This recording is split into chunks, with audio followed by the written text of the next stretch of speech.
Good morning and a warm welcome to all our first year students and a special welcome to the College of Law and Management Studies. So my name is Dr. Anna Bengesai and I am the head of teaching and learning in the College of Law and Management Studies. I have with me here the first year experience team, who are going to be supporting you throughout your first year. We have Mr. De Klerk Magubane, who is the first year experience coordinator for the School of Management, Information Technology and Governance. We have Ms. Pehlego Makaleng, who is the first year experience coordinator for the School of Accounting, Economics, Finance, as well as the School of Law.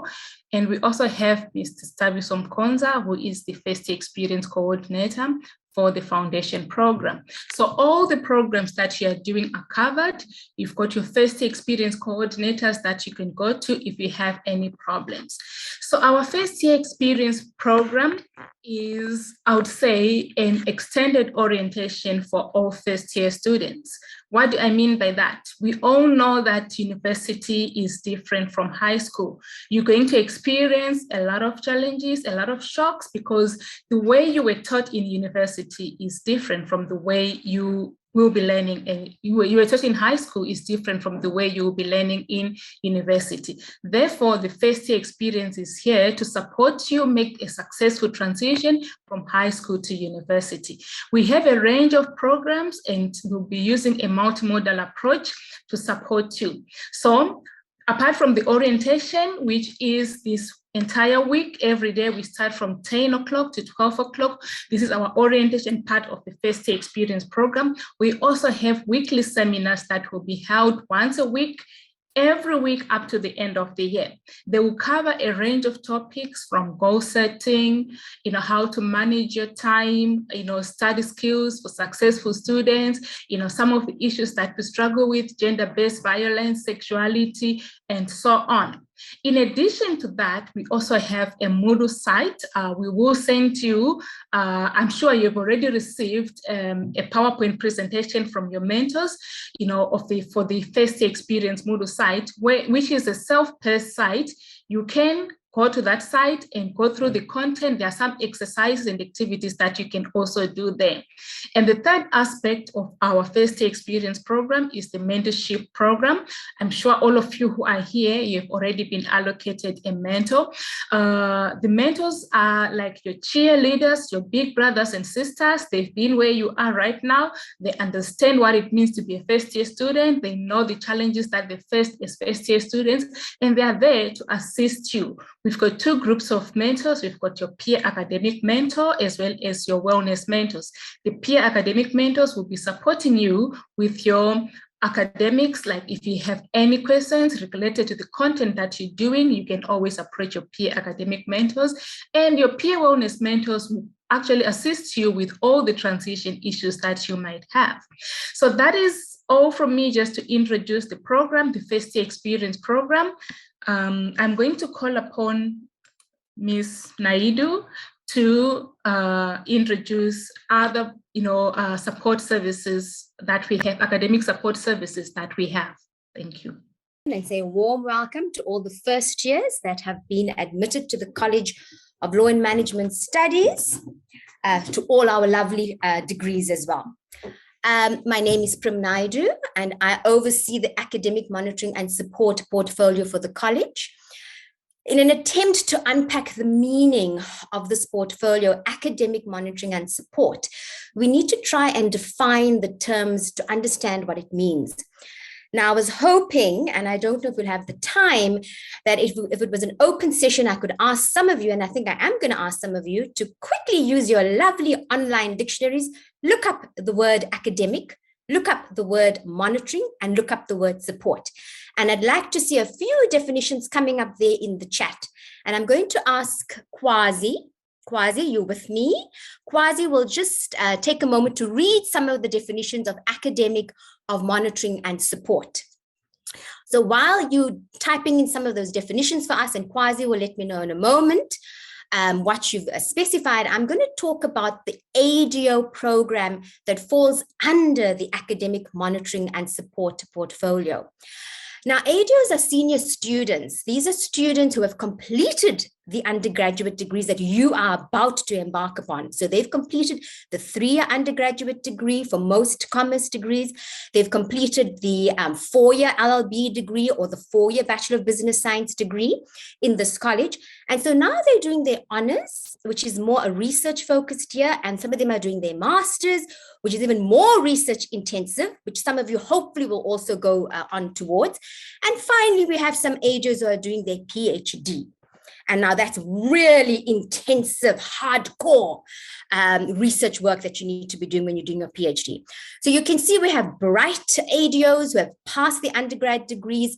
They know your modules, which are your subjects you'll be studying for your undergraduate degree, and they are there to assist you on those modules. Now, I'm going to talk about what the ADOs are doing in the program.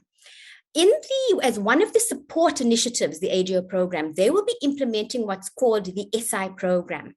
Now, supplemental instruction is a support program that supports you in your studies. So after you've attended your lectures and you've attended your tutorials and you've attended your practicals for information systems and technology students, most of you will be doing ISNT for level 1 and I'm sure level 2 as well. First semester and second semester, which are your pracs. Once you've attended religiously your lectures, your tutorials, and your practicals, you will then also include in your timetable the SI sessions for high-risk modules. Now, some of you are wondering, what does Ms. Naidu mean by high-risk modules? What is PRIM referring to? A high-risk module is a module that students traditionally find difficult, and they usually tend to underperform and fail in those modules. So we found this over the years that particular level 1 modules, which means first year level modules for both first and second semesters, students tend to underperform. I'm going to use one example. I just had a lovely meeting with our economics lecturers, and you will meet your lovely lecturers on Wednesday, and there'll be lots of advice you'll receive from them on Wednesday regarding your curriculum. But to go back to SI, so Economics 101 is a mandatory compulsory module that nearly all of you do, except, I believe, the LLB degree. So with that module, we found that students tend to struggle. They tend to find it difficult. It's difficult to grasp the concepts. It's difficult to understand some of the constructs. It's difficult to understand some of the theory and to apply those concepts, constructs, and theories. So when you attend the SI sessions, it's a study group session where you're sitting with your peers to brainstorm ideas on how better to understand those concepts and constructs. You work with your peers maybe to debate and discuss some of those concepts and constructs. You're working with your peers then how to apply those theories, how to maybe use the graph to explain, for example, principle of elasticity, which students tend to struggle with the understanding of what does principle of elasticity mean in economics. So you work with your peers and you are guided by the ADO. The ADO has passed Economics 101. So they know the content of the module. They are also liaising with your lecturer to find out what are the difficult challenges in that module, for example. And they will be sitting in on your lectures for Economics 101 to figure out what are the difficult issues, what are the complex issues, what are the areas of concern. So you have somebody who's going to be able to mentor, monitor, guide, and support you in studying Economics 101, because we do not want you to underperform or fail. We do not want any of you to underperform or fail. You are here to be successful. We want you to be working hard. We want you to be committed. We want you to be dedicated. So it's important that you attend all your lectures, your TUTs, your practicals, and your SI sessions for high-risk modules. Now, the ADOs will be in contact with you via Moodle and Learn, which soon all of you will be on Moodle and Learn. Your FYE mentors who have been appointed to help you will help you get access to Moodle and Learn. And then you'll see all your names registered, for example, under all these modules for your degree. The ADO will send announcements via Moodle and Learn to say when the SI sessions are being scheduled. So the lecturers will communicate with you when your TATs are being scheduled, when your lectures are being scheduled, and when your SI sessions are being scheduled, and obviously your practicals for your ISNT module as well. Now, I want to quickly, please, Rakshika, if you could put your contact details, just that document, please, and I'll be concluding shortly. Is it all possible, Rakshika, to put up the ADO contact details? I don't know. I'm not seeing it come up as yet. I will do so, Prem. Just give me a minute. Okay, thank you. So while Rakshika is doing that, I'm just going to briefly talk about the document. All of you will receive the ADO contact details. It will come to you via your student email address. That is the official way we communicate with all students in the College of Law and Management Studies. Yes, you will also be assigned to WhatsApp groups, but the formal communication is through your email address, your student email address. Once Rakshika is going to put up the ADO contact details, you'll see there is a list of, thank you, Rakshika, I see it, lovely, thank you. You can see, we'll just look at this first page. We can see for accounting, we have Mtukasizi. So he'll be helping you with your accounting 101, 102, and 103 modules. For Sipilele economics, it will be economics 101 and economics 102 for second semester. Then Kwezi will do finance, which you only will see finance in your second year. So you can relax a bit about finance. You don't have to worry about finance for first year students. We have one management module that Yosha will assist with. And there are also the PMB counterparts. We'll see the PMB in a moment. Langalishli will be assisting with your ISNT modules. There's ISNT 100, 101, 102, I believe, and 103 for first years. There's Kulani, who will be doing public governance modules for first and second semester. And we have 2 law AJOs on the Howard College campus, Asipe and Vanele for your foundations of law and introduction to law. Rakshika, thank you. Just move further down to page 2, which will highlight the PMB ADOs. Thank you. So for the PMB campus students, we also have SNARE for accounting, auditing, tax, and MAFM. Don't worry about the others. Auditing, tax, and MAFM will come only in second and third year. SNARE is there for accounting, accounting 101, 102, 103. Talente is there for economics 101 and 102. Sandy again for finance, only next year. Neliswa will be there for your management modules this year. Samuel will be doing ISNT 101, 102, 103. And again, we have 2 law AGOs, Ruvimbo and Shimantha, to assist you with your foundations to law and introduction to law modules, all your level 1 modules. I'm going to conclude with just saying that our ADOs are available here today. I was going to ask them to wave, but I'm so worried about all our data connectivity issues. And so I'm going to conclude and say again, a very warm welcome to the College of Law and Management Studies. We want to support you in your academic journey. Make use of the mentors, the FYE coordinators, who Sarenta will introduce in a moment. I'm going to introduce Sarenta now, and Anna has already introduced our FYE coordinators. And I want to just say thank you and welcome. And now I'm going to conclude by inviting Sarenta Naidu. She is the Writing Place Coordinator, to provide a talk about what the Writing Place provides for first years. And she'll be speaking about academic writing and referencing. Thank you, students. Sarenta, please, you can take over. Thank you, Sarenta. The internet connection, Sarenta, is poor. Let us proceed with another speaker.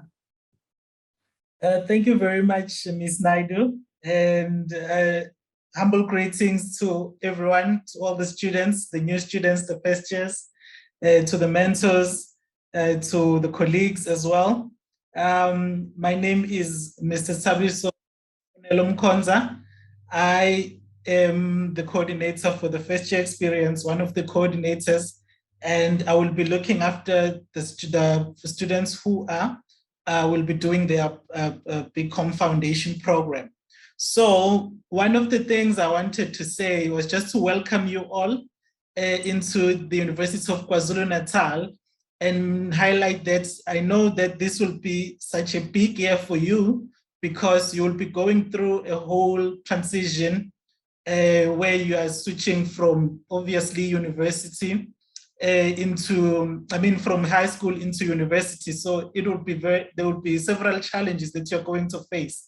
However, as KwaZulu-Natal, we are prepared to ensure that all the challenges that are there, that will be there along the way. We have a program where you will get 2 mentors that will help you navigate through the university journey. And the reason we are the best candidates to assist you through this is because we have been where you are. We know how things get, especially in your first semester, where you do not know where to access a lot of services that you need to succeed at university. So I would like to invite you guys to be very, very committed into the program and ensure that you are always communicating with your mentor and you perform or you execute anything, any requirements that they will be asked from you.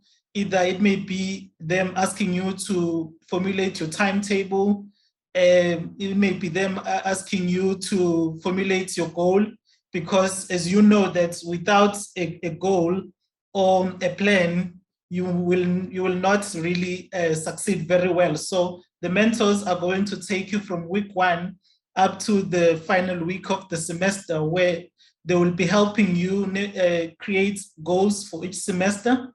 Once you've created those goals, then there will be timetables that you'll be submitting just to show that you are following on those goals and that you are committed and you are prepared to do all that is required for you to perform very, very well here at university. So I would like to invite you guys to commit yourself into the program. I'm very excited that I see in the comments there's quite a lot, and in my email as well, there's quite a lot of students that are trying to get allocated with the mentor.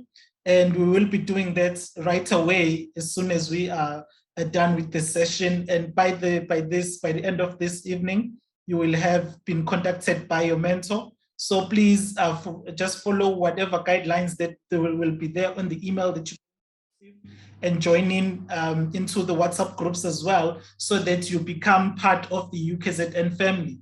Within these groups, obviously, we are all family. We are all supposed to behave properly, supposed to utilize the groups to better ourselves and ensure that we utilize platforms like WhatsApp can succeed. So we do not require any disruptions in those groups. So even if you are a little bit on the fence about having WhatsApp, I can assure you right now that you will not get any disruptions. All these groups are strictly for you to get the academic support and any other support that you may need for you to be able to navigate very well through the university.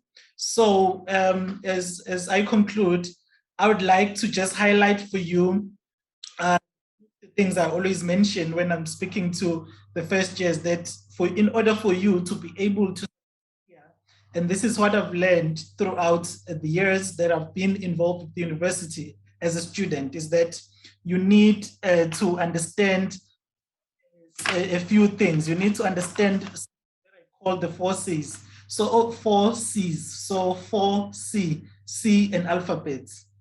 So what does that mean? That means the first thing that you need to know is obviously for you to be able to succeed at university, you need to have the capacity. So obviously we all, as you are accepted into the university, you already have the capacity to succeed here at university. You meet the minimum requirements to be part of the program that you've been accepted for.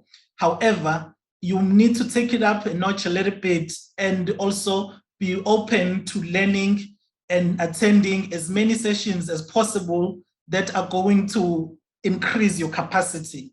So you can't just rely on the fact that you have 7 A's and you are smart and you are top of your class and you think that is all that you're going to do very well here at university. You're going to need to increase the capacity by attending, working with mentors, consulting with academics, and everything that you can do so that you can become a better student.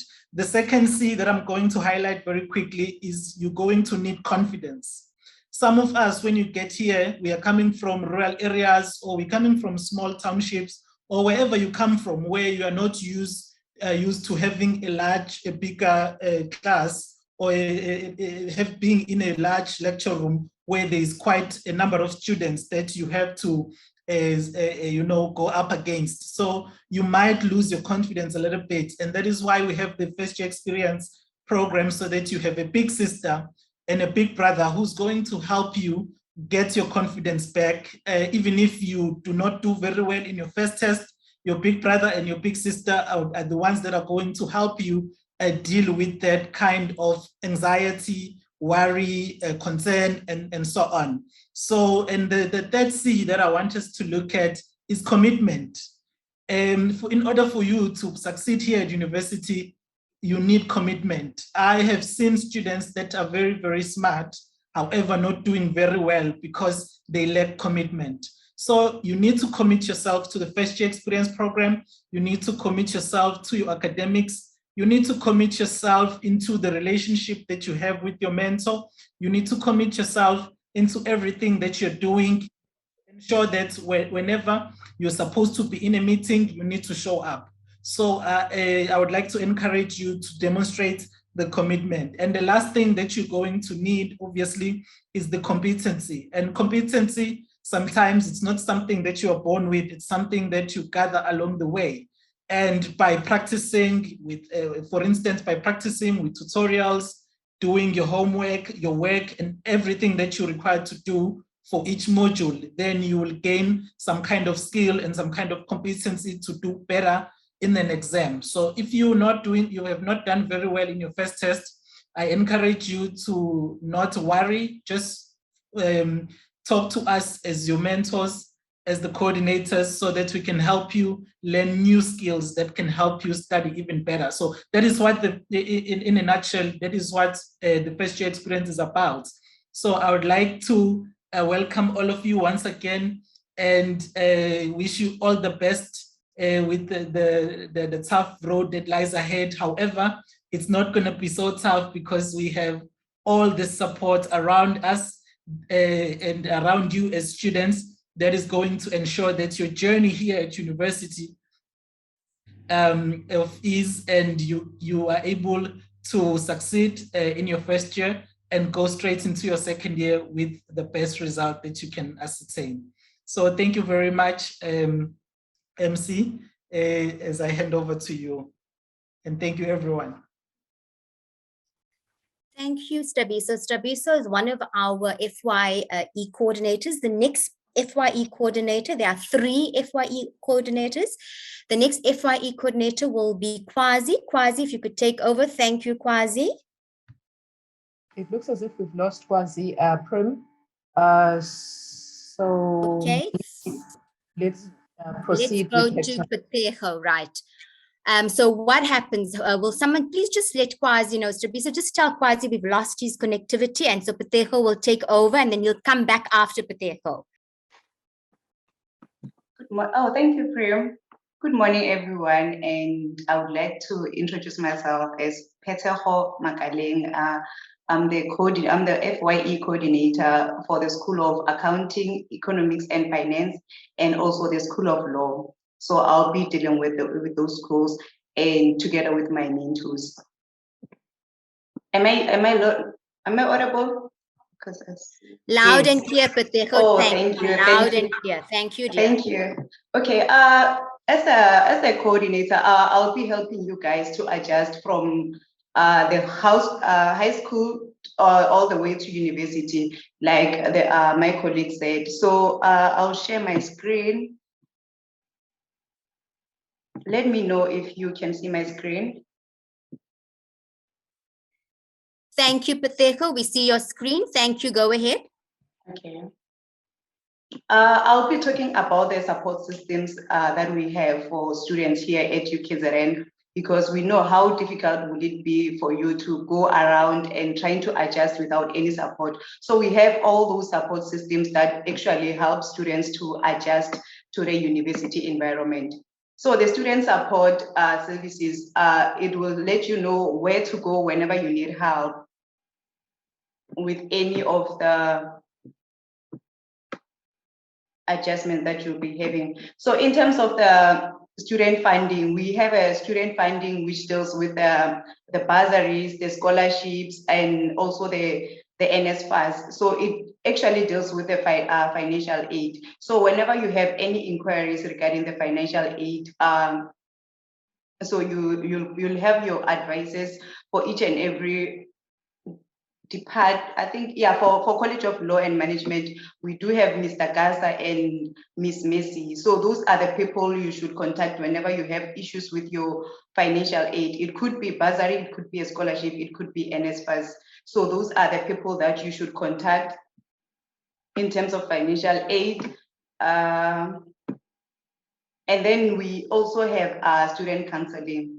With student counseling, we know how difficult will it be for you to adjust. So it's not only with the adjustment, it's something that runs throughout the year. So while you're busy with your academics, maybe something personal might happen to you which intervene with your academics. So in order to be able to continue with your academics and not letting whatever that's happening in your life hindering your performance, please, whenever you feel like you're getting overwhelmed, don't wait until it's too late to actually seek help. So you should seek help immediately if you feel like you're getting overwhelmed or you're not coping or you can't focus. But your first contact, you also, luckily you guys do have the mentors. So your first contact should be your mentor. You should at least let your mentor know what you're going through or everything that's hindering your academic performance. Because you have the peer academic mentor, which will help you with the academics, and also your peer wellness mentor, which helps you with your social life. So if it's something that's have to do with the academics, you could contact your peer academic mentor, and the mentor will let you know how to deal with whichever the situation is and how to go through the booking of the counseling for academics. And your peer wellness mentor is also there to guide you with your wellness.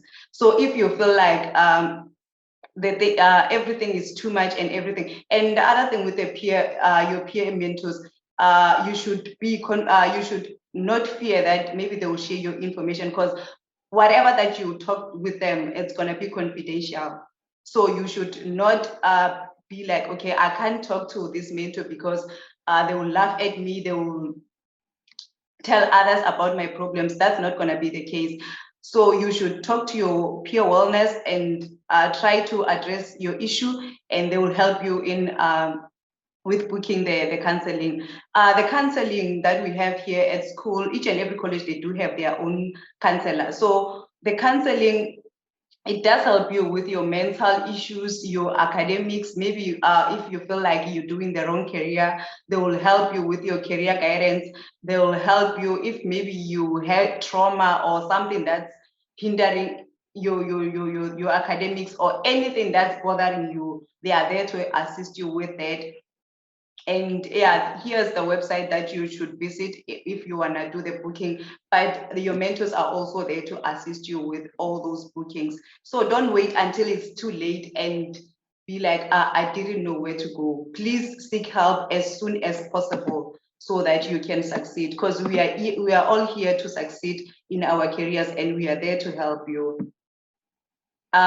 In terms of the campus services, each and every campus, they do have the clinic, the campus clinic. So they deal with okay, let me move this. Do you guys still see my can you see my screen?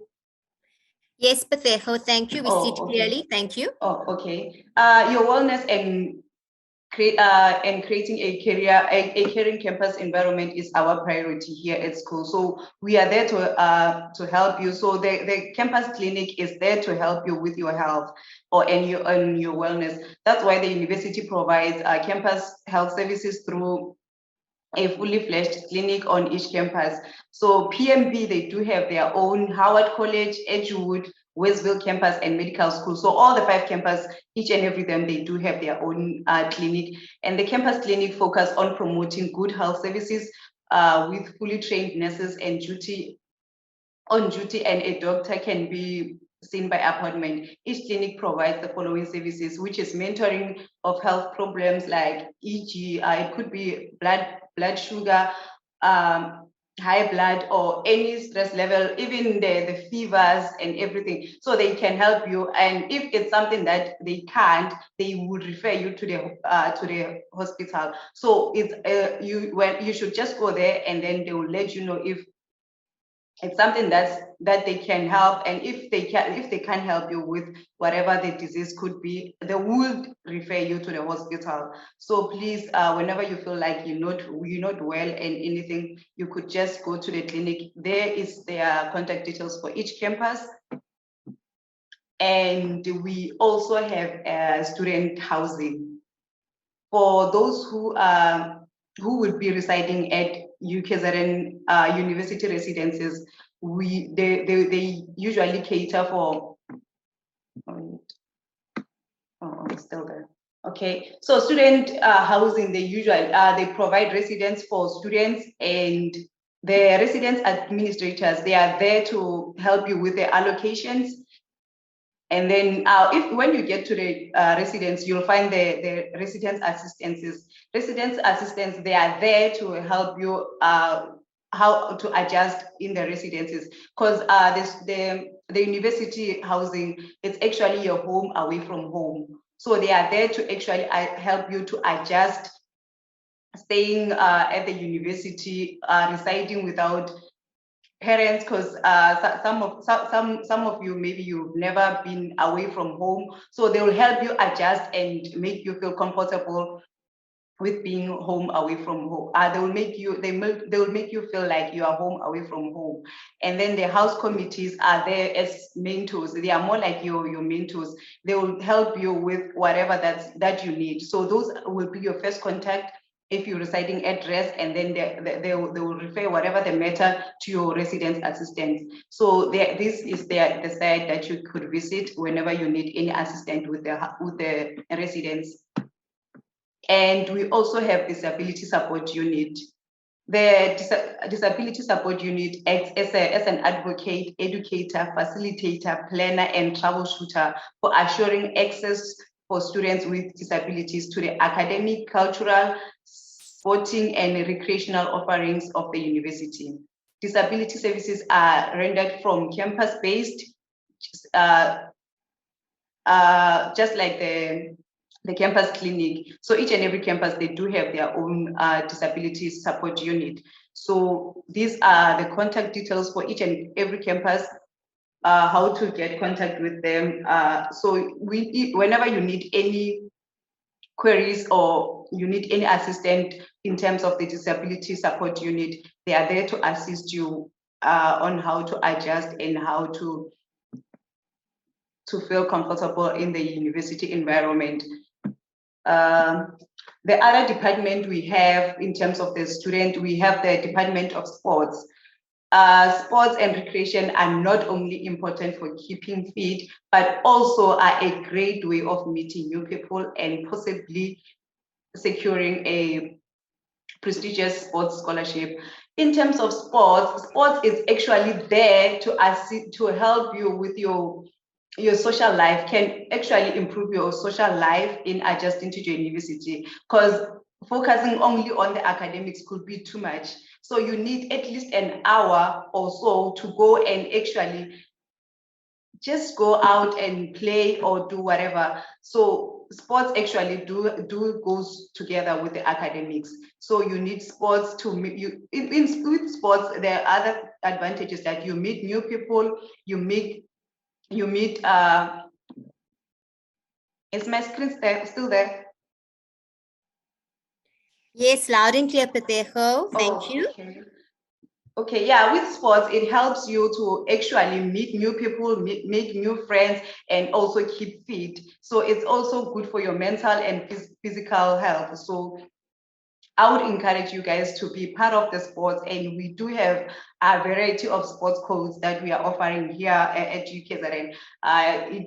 We have aerobics, we have athletics, badminton, basketball, bodybuilding, cheerleading, chess, cricket, dance, fencing, golf for beginners, and the advanced we have hockey, we have indoor soccer, we have judo, karate, sports climbing, netball, rugby for ladies and rugby for men.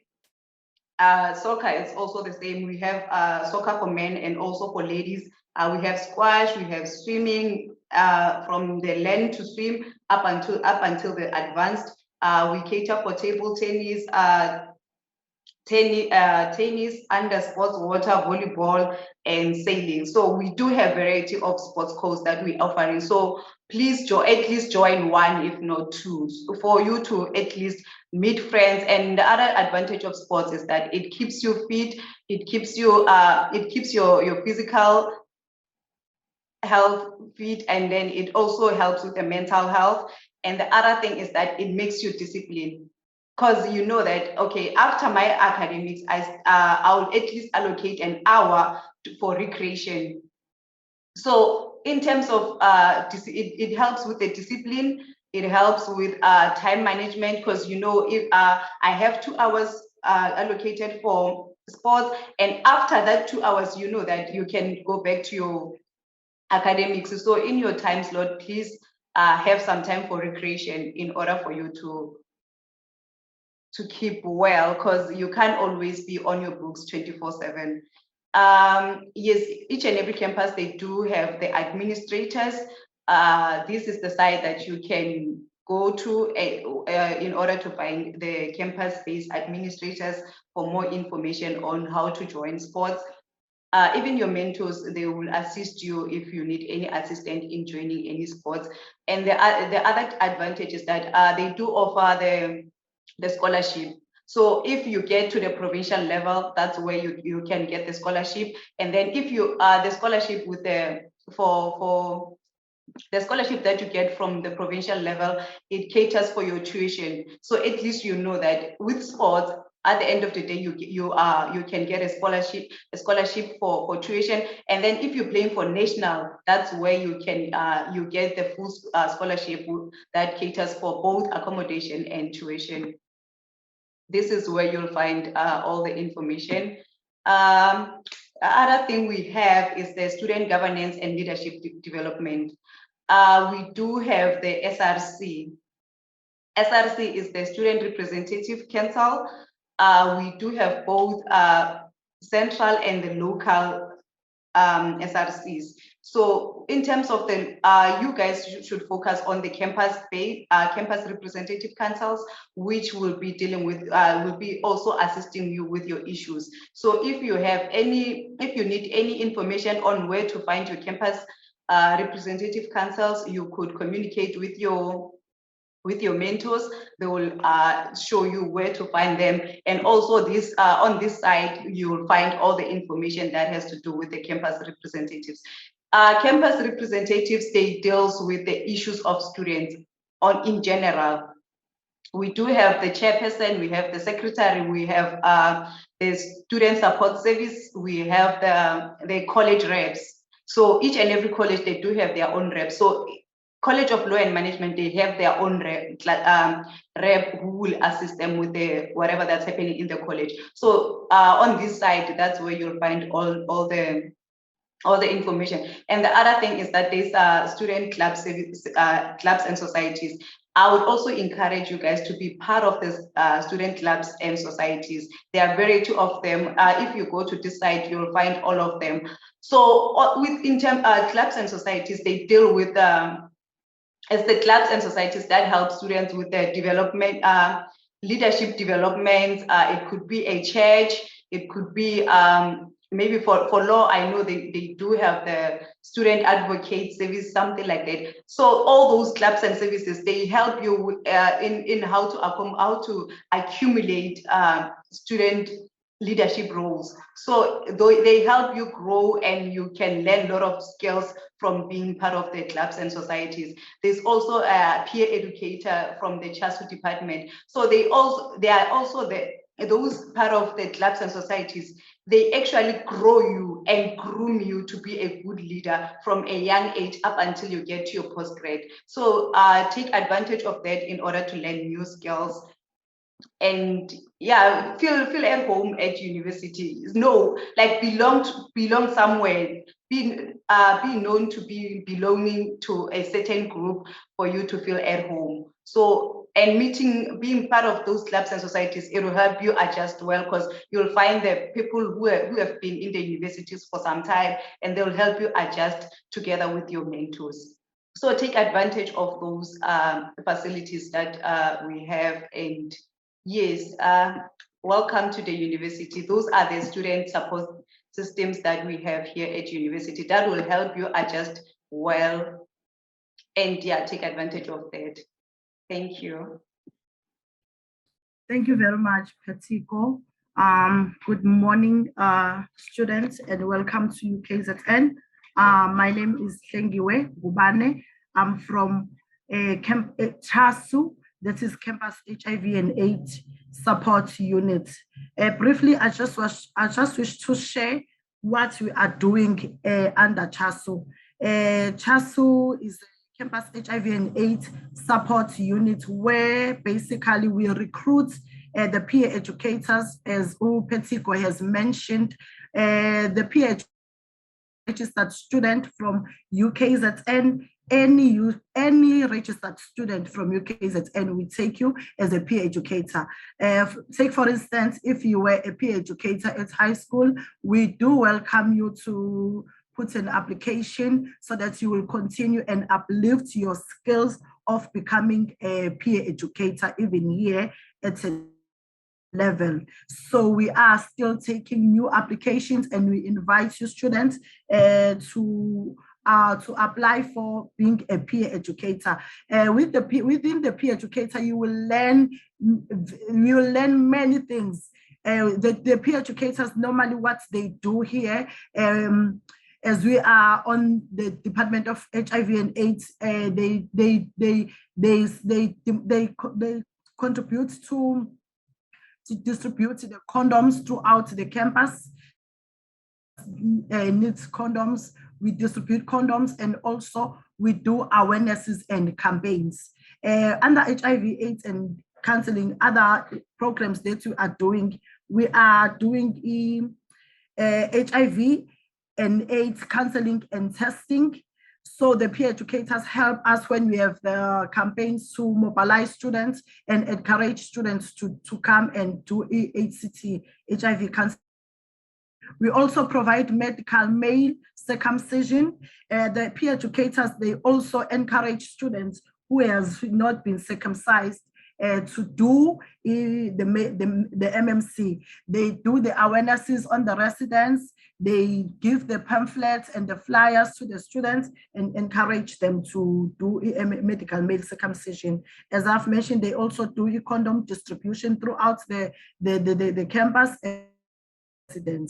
We do health screenings under HIV and under CHASU. We do sexual reproductive health rights and including LGBTI. We also conduct awarenesses and campaigns.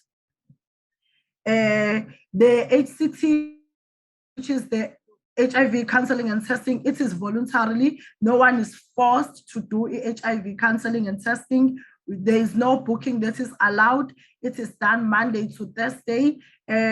We have clinics that we are working under. Each campus has a clinic. As we are here at Westville campus, our clinic is situated just opposite the cafeteria. I believe everyone will know the cafeteria because it is down at the quad at the central. The clinic is just opposite the cafeteria. When you need to do HIV counseling, you can go there, or you come to my office, which is at the second floor at the main hall. At the clinic, it is not only HIV counseling and testing which is done. We also do the STI screenings. All the health screenings are done at the clinic. The clinic is just opposite the cafeteria where you can find the clinic. There are a lot of things. There is contraceptives that are provided at the clinic. If a student you can get the contraceptives from the clinic without any booking. So we encourage the students to know the clinic and use the facilities and the services that are being provided at the clinic. Should a student test positive, what do we do to that student? At the clinic on campus, we do not provide ARVs.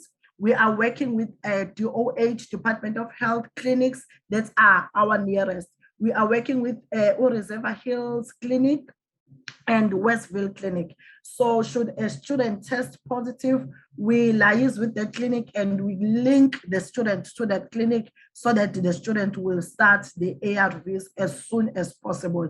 Because once a patient tests positive, he or she initiated to act. There is no waiting period anymore when you say your CD4 count is still higher, so you cannot take ARVs. But you test and treat. But again, and no one is forced to take the treatment. But the earlier, the better. So basically, that is what we are offering under CHASU. But we do encourage the students to come and join the peer education program. Thank you very much, Petiko. Kwazi is the third Fye coordinator. Kwazi, you can begin your session. Thank you. Thanks very much, Dan. I'm sorry about earlier. My Zoom just kicked me out, so I had to join with a new device. Greetings to our first years, as well as the colleagues that are here today. As it has been indicated, I'm Kwazi for the Click Makubane. I have a very short agenda that I want to go through with you guys. So the first one is I will speak about how to create your Lan Password, okay, and then I will also speak about the university communication systems. So how does the university communicate with the students?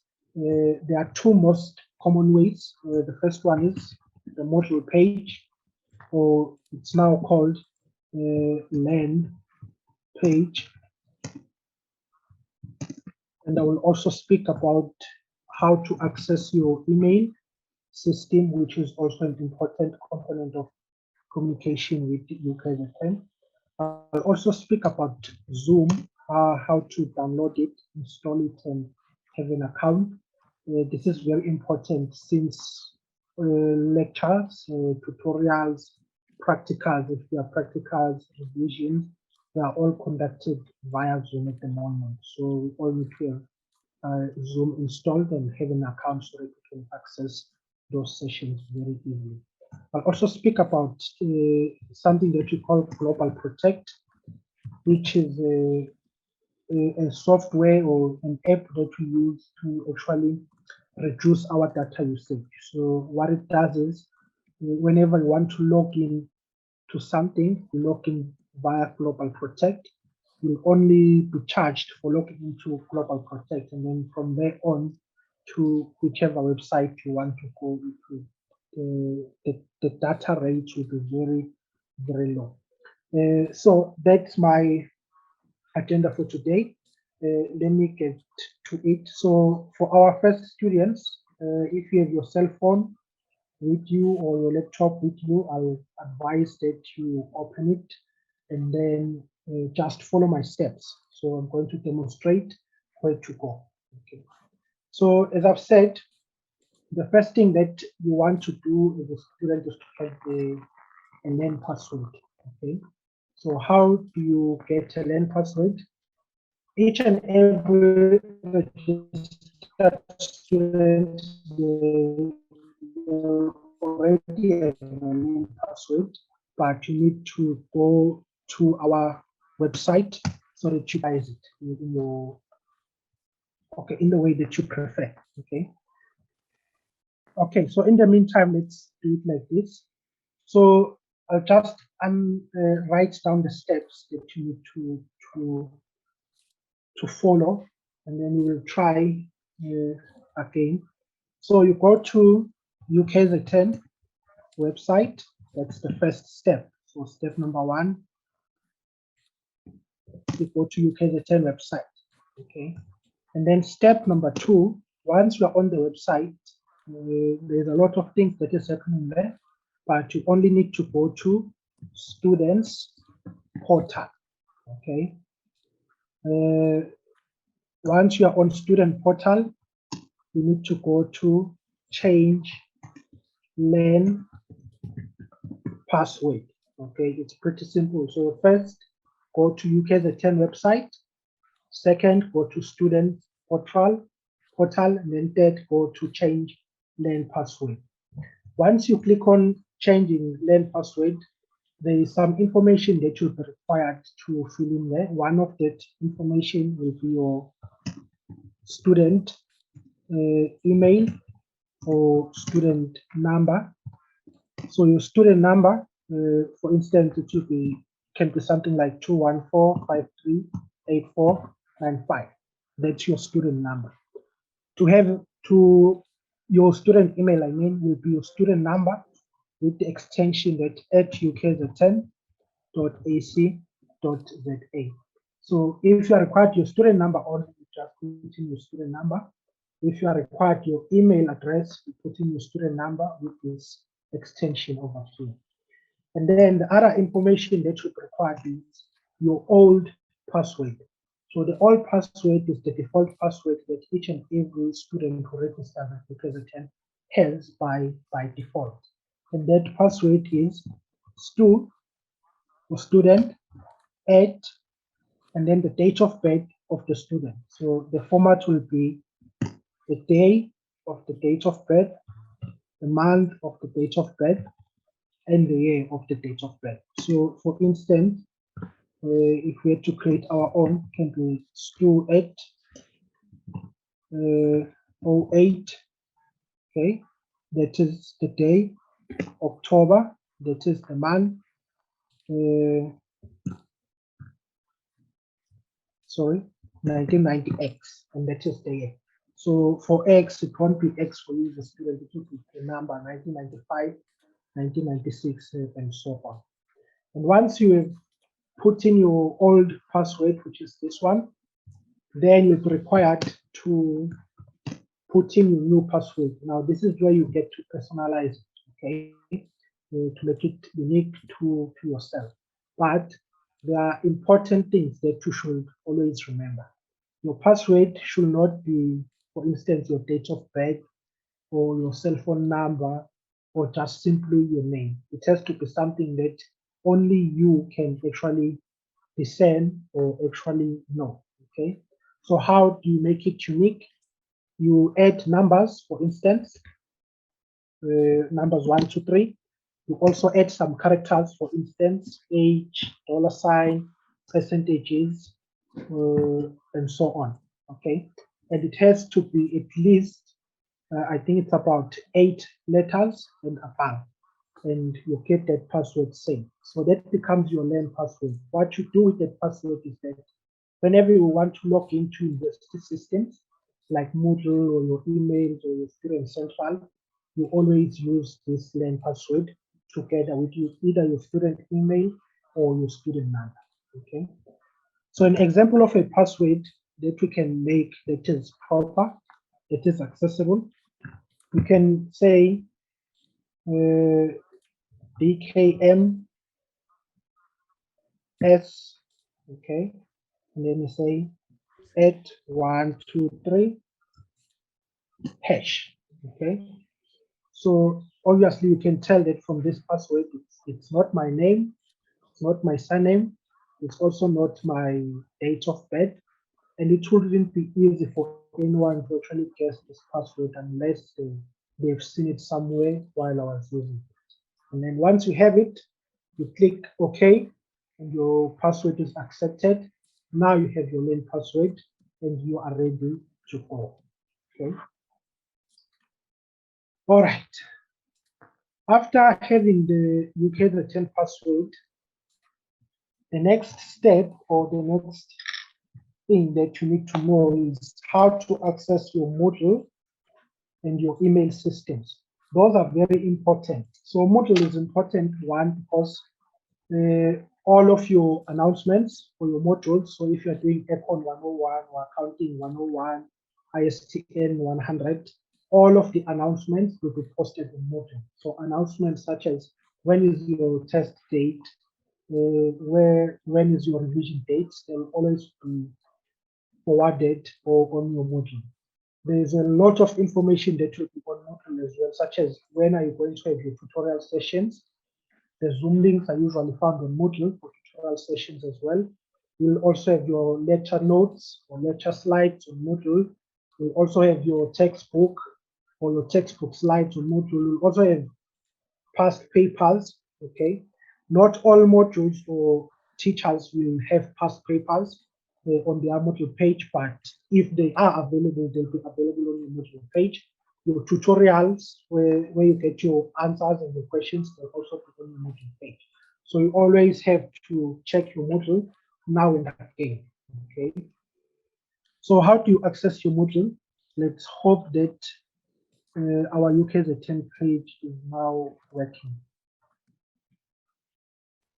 Okay, now let me continue to doing the guidelines step by step because it will take too much time to wait for the internet.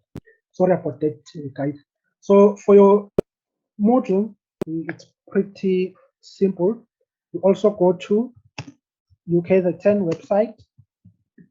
You click on Students Portal, okay? And then after Students Portal, you go to Moodle, okay? There's a section, you scroll down and then you go to Moodle, okay? Once you click on Moodle, you'll be taken to a page whereby you have to log in, okay? And on that login page, that's where now you put your student number and your Lan password, okay? Now, once you've clicked you've plugged in your student number and your Lan password, then you are taken to your Moodle page, okay? And then on the Moodle page, there are a lot of tabs that are there, but there are only 2 tabs for now that are specified as important tabs. So the first tab will be your courses. So that's where you see all the modules that you have been registered for. So if you have registered for, like I've said, Econ 101, you'll see it under courses. If you're registered for accounting or for management, any module that you have registered for will appear under courses, okay? And the other tab, it's basically still the same thing as courses. It's a tab that is called dashboard.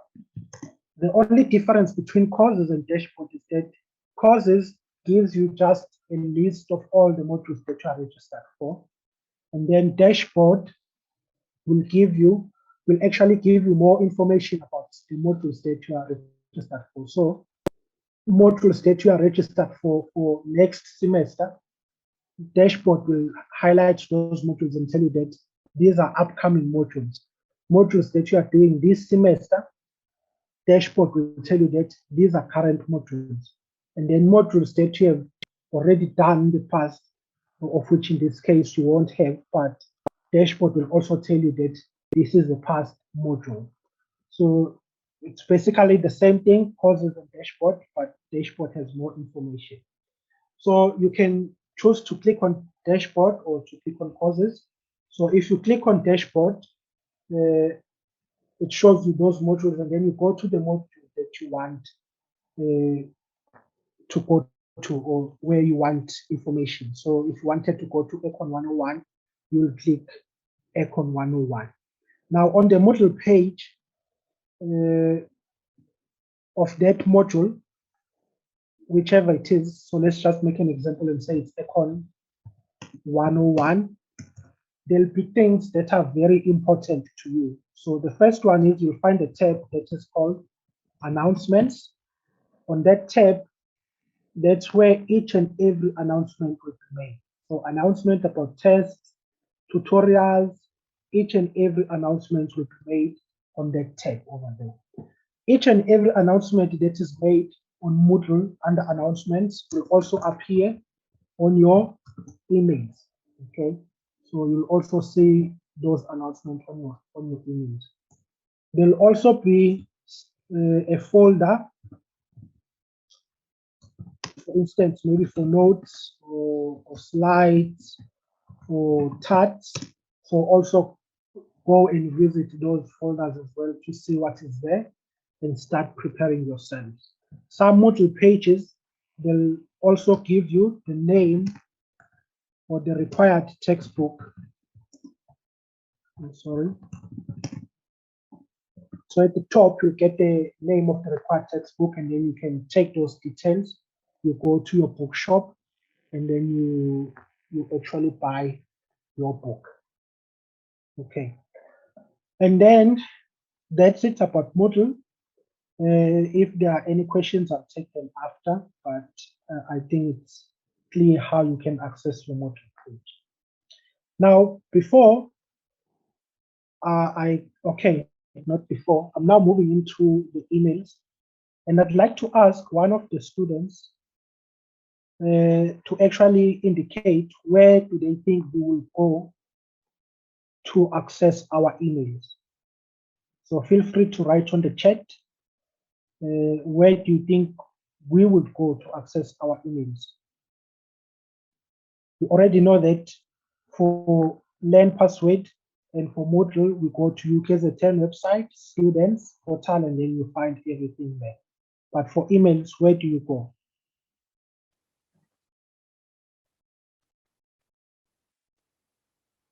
Natasha says Outlook. Nintanda also says Outlook. That's very good, guys. We do actually go to Outlook.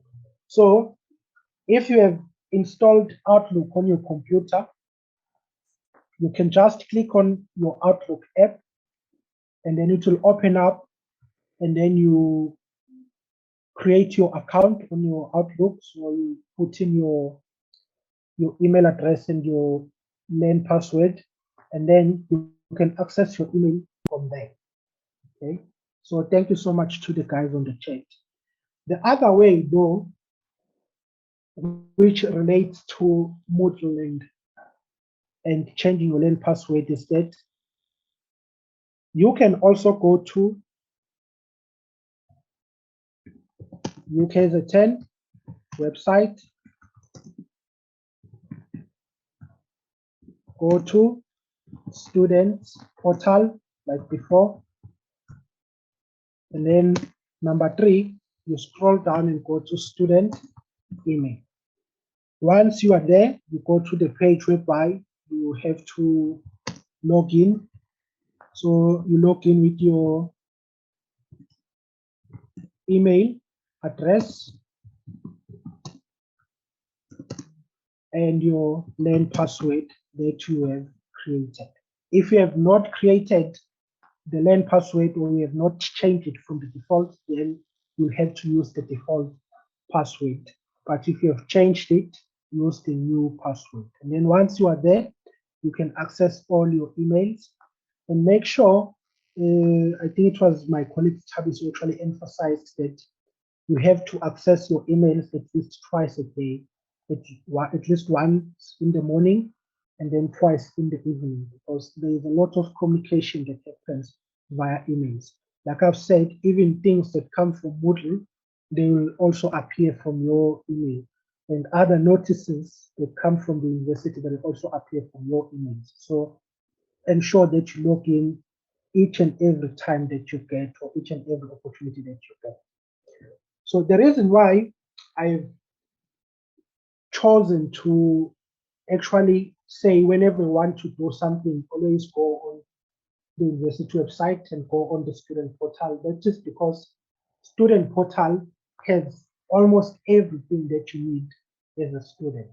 Besides your student email and your Moodle, you can also have your lecture timetable from your student portal. You can have your handbooks, college handbooks from your student portal. You can have your notice board. Everything that has to do with you as a student, you can almost find from student portal. So it's very important that you familiarize yourself with student portal. Okay. And let me move on. The other thing that I wanted to show you guys was how to download Global Protect. Global Protect, as I've said, is very important because it's going to actually help you to save your data usage. Yeah, so once you have it installed on your phone, and it can be installed on your phone or on your PC, it really doesn't matter. But once you have it installed and it's working, then you can start accessing university sites using Global Protect, and then it will make your life much easier. So, okay, for Global Protect, there's this documentation here that you'll have to follow. I'm sure that before the end of the day, we will definitely share this document with you guys so that you can actually follow it. But what you do is you click on this link. Can I annotate so that, yeah, you click on this link, and then it will take you to this site over here where you have to download the Global Protect.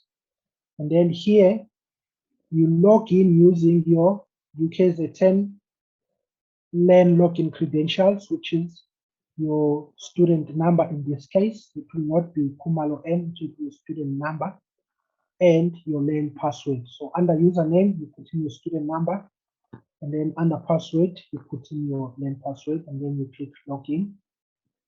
Once you are accepted, the following screen will appear, and then you have to choose the size of the Global Protect or of the software that you want to download. So you need to check your PC, okay? Is it a Windows 32-bit or a Windows 62-bit? And then you download accordingly, okay? And if it's a Mac, you have an Apple, then you use this link. So once you click, and then it starts downloading, okay? And when it has downloaded, you will definitely find the software under your downloads, okay? So on your PC, it will be under your downloads. And then you click on it to start installing. And then once you click on it, you have this page, and you just click next. And for all the pages that you meet after this, you click next, because you don't want to change anything. You want to accept all the default settings as they are, okay? And then once you see this page, it means that Global Protect has been successfully installed, and then you can close your page. Now I want to show you where you will find your Global Protect once it has been installed. So I'll stop sharing the screen. So once it has been installed, it will either appear here somewhere. If it doesn't appear, you just click in this arrow, and you all see this arrow that is pointing upward. Okay, so you click on that arrow, and this icon, which is the add icon, is your Global Protect. If your Global Protect is on, it will be blue, but if it's not on, like in my case, it will just be white like this. So you click on it, and immediately you click on it, you will be asked to enter your VPN, and your VPN is on the document that you guys are going to present. But for the purpose of demonstration, let me show you what it looks like. So the VPN, I can't copy it, unfortunately. All right, but once you have logged in your VPN, then you'll be asked maybe once again to put in your student number and your password, and then you'll be set to go. Your Global Protect will be working at the time, which means that whenever you're using the internet, you are using it via Global Protect. And the good thing about Global Protect is that it tells you that which internet data source are you using. If you are connecting from your cell phone with the hotspot, it will tell you that you are using this hotspot. If you're using Wi-Fi, it will tell you that you're using UKZN Wi-Fi or whatever the name of the Wi-Fi in that particular case. My apologies, Kwazi. There is a Amukeleni in the chat who is asking you to repeat what you just explained. They got confused a little bit. So okay. You need just to, thanks so much, Tabiso. So what I was saying is, once you go to that icon that I showed you for Global Protect, if you click on it, you'll be asked to enter your VPN address or your portal address, and your portal address will be this one over here. So you can see that this is part of the address that you used at the top to download Global Protect. So it's still the same thing, but without the HTTPS and the other slashes. So you put in that VPN, and then once you are done with the VPN, you will be asked to sign in, and then you put in your student number again and your Lan Password again, and then you click sign in, and then your Global Protect will turn blue.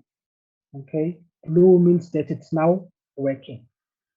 So what I was explaining before is that the good thing about Global Protect is that it informs you in terms of the data source that you are using. So for instance, I am using the UKZN Wi-Fi at the moment. So whenever I will log into my Global Protect, it will tell me that you are using UKZN data. Someone else might be hotspotting themselves from their cell phone and then connecting their laptop via hotspot. It will also tell you that you are hotspotting with Samsung A331, which will definitely know that it's your phone. I think it's quite useful so that in case you are using an incorrect source of data, maybe you don't want to use your cell phone data, you want to use Wi-Fi, or you want to use someone else's cell phone, then you can always check there and then rectify accordingly. And from there, everything is now easy. Everything that you do via the internet will be done using Global Protect. Before I move on, are there any questions with regards to Global Protect? Kwazi, just to add, is it possible maybe to illustrate on how they can get it on their cell phones? Because it may not be everyone who has their laptops. Okay, it won't be actually different. You can use the same steps as the one that I've outlined. So you click on that address and then you download your Global Protect. But the other one, which is easier, I think is go to your Play Store. And then from there, you download. So you search for Global Protect. Okay, and then you download. And then once you download, it will start installing on your smartphone or your smart device. And then from there on, you just follow the steps that are there in the guidelines. You log in using your student number and your Lan Password for activation. And then when you're required to put in your V or your portal address, you just copy the portal address on the document that will be shared with you. You put it in there, you click next. If you're required again to put in your student number and your password, you do so, and then it will start working. On your phone, so Global Protect will appear as one of the apps that you have on your phone. So whenever you want to use it, before switching on your data, you scroll wherever it is in your apps, you log in on it, and then you say there'll be two options, disable and enable, and then you enable. Once it has been enabled, and then you go and open your mobile data, and then you are free to go.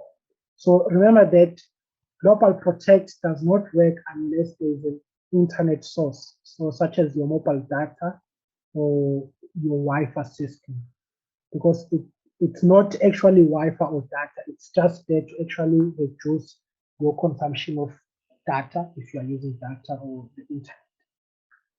Thank you so much for that question. The final thing that I'd like to show you guys is Zoom, how to download Zoom and how to have a Zoom account.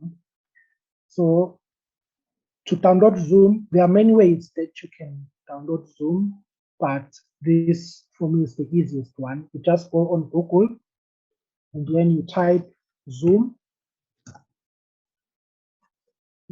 After that, it will give you a list of websites that has to do with Zoom. You don't want to click where it says download Zoom. No, don't click there. You want to click directly on the Zoom website. So, excuse me. You want to click where you have https://zoom.us. So you click over there. So if you want to download Zoom on your app, you don't have to Google it like we are doing here. You can just go on Play Store again and download Zoom. But to have an account, you will definitely have to come to this website over here so that you can have an account. So once you are here, you can see that there are many tabs, but the most important one for downloading Zoom is the one called Resources. If you click on Resources, then you can click on Download Zoom Client. And then once it has downloaded, it will go directly to your downloads. Okay, I won't click download right now because I've already clicked download. So I'll show you where I will find the installer once it has been downloaded. But the most important thing besides downloading Zoom is that you need to ensure that you have a Zoom account. So here you have sign in and you have sign up. So sign in is where already when you have a Zoom account, so you sign in using that account. But sign up is when you don't have a Zoom account. So you click on that, and then it should. It's a little bit slow. Please be patient with me and my internet, guys. All right, let me do it this way and just explain the steps again. So we said the first step is to go on Zoom website.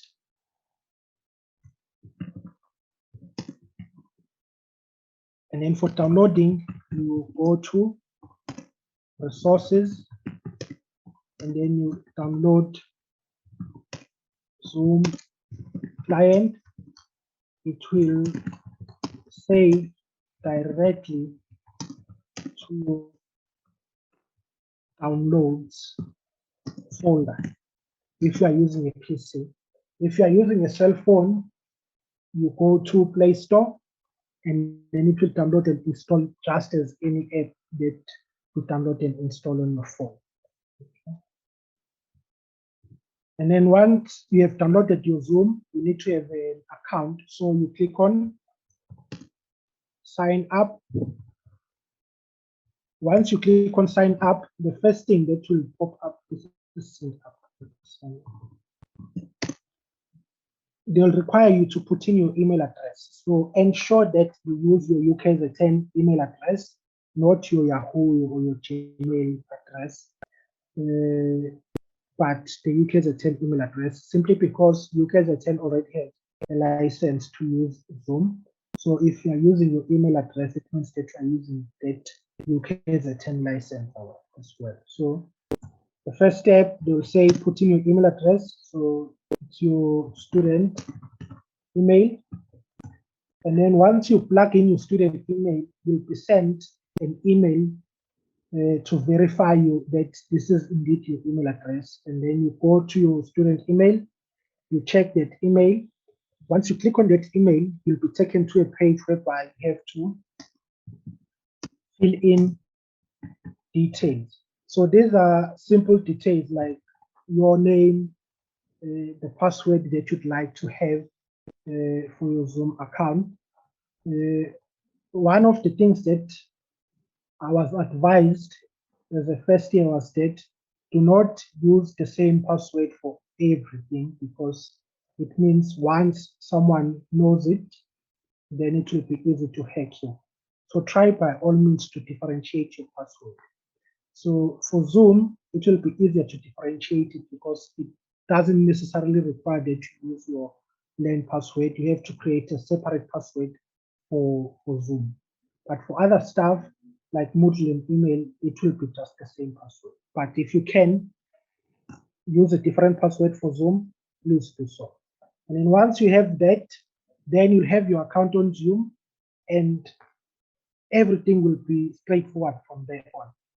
So once you have your account, you go to your downloads folder. Okay, so you can see here, this is the Zoom installer that I have. And then you click on here and then you just click install and it will be straightforward from there on. I may not get an opportunity to actually demonstrate the installation part, but there is a document that will be shared with you guys that will show you the step-by-step guide in terms of how to install your Zoom. So I think that's it on my agenda for today. Over to you guys. We'll take it from there. So thank you so much, Prim. May I bring it back to you, the floor. Thank you so much, Kwazi. So you'll just check the chat section there to see which students will win those vouchers. Thank you, Kwazi. I'm now going to ask Sarenta Naidu again, the Writing Place Coordinator, to please try and do her presentation. Sarenta, the floor is yours. Thank you, Sarenta. Thank you, Prim. I'm glad I'm not the only one experiencing internet connectivity issues. I see we're all having some difficulties, but I'll just try my best just for 5 minutes to go through. I just want to explain about the Writing Place and how we can assist you. So again, here's our logo for the Writing Place. Well researched, well written, well done. So as many of the presenters before me have indicated, obviously, in your transition to university, your academic writing requirements are going to be much more intensive than the writing that you've done at high school. So we have a dedicated unit called the Writing Place that's open to all students in the College of Law and Management Studies, to assist you with any type of academic writing that you might come across in your modules, whether it's an essay, whether it's a short assignment, whether it's a longer research project. And so for any module that you registered for in the college, you can come to us for assistance with your academic writing. So the services that we offer at the Writing Place, or how we can assist you, or what we can assist you with, as I started explaining in the previous session when I was trying to go through my short little presentation, is we can help you with researching for your assignments and where to find academic sources of information.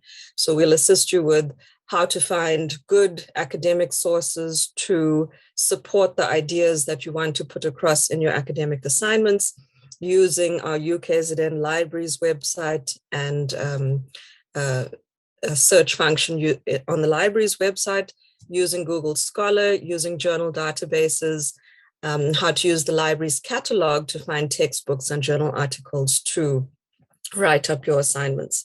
So even before you start writing, we can assist you with where to find information and what are the types of sources that you need to use to refer to in your work. Okay, then once you've received your assignment questions from your lecturers, you'll start to receive your course outlines and your assignment guidelines from next week. When you formally start lectures, your lecturers will start giving you your assignment guidelines. They'll tell you the submission dates and when you need to submit these assignments. So once you have the question, you're most welcome to come to us at the Writing Place as well. And we can assist you with understanding the question. What is your lecturer wanting you to answer in this question? How are they expecting you to write this assignment? What are the concepts? What are the ideas that you need to discuss in this assignment? So even before you start writing an assignment, you can come to us at Writing Place, and one of the tutors will assist you with the expectations for the assignment. What are you expected to do? And how to plan that assignment. So we'll help you with planning your essay and assignment, how to structure it. You need an introduction. You need to explain what you're going to write in the assignment. how to write the different paragraphs in the assignment, how to conclude the assignment. So we can sit with you before you start writing and assist you with those aspects. Then once you've actually drafted your assignment, once you've typed it up and you've written your essay, and now you want some help before you submit, you want to know how you can improve what you've written. Is it a proper academic assignment? Is it conforming to what your lecturer is expecting from you? Once you've typed up the assignment, you can contact us for a consultation with a tutor, and they'll help you with the aspects of the assignment that you've written. Is the introduction telling the reader what you're going to write about in the assignment? Are your paragraphs logical and putting forward a logical argument in your essay structure? Is your academic expression correct? And have you explained your ideas thoroughly? Is your conclusion summarizing your essay and adequately rounding off all the ideas that you've spoken about in the essay? So the tutor will go through very thoroughly with you all these different aspects and give you feedback about how you can improve these aspects of the assignment. And very importantly, what we help with at the writing place, which all students will slowly start learning about in their first year and as they start writing their first assignments, is referencing.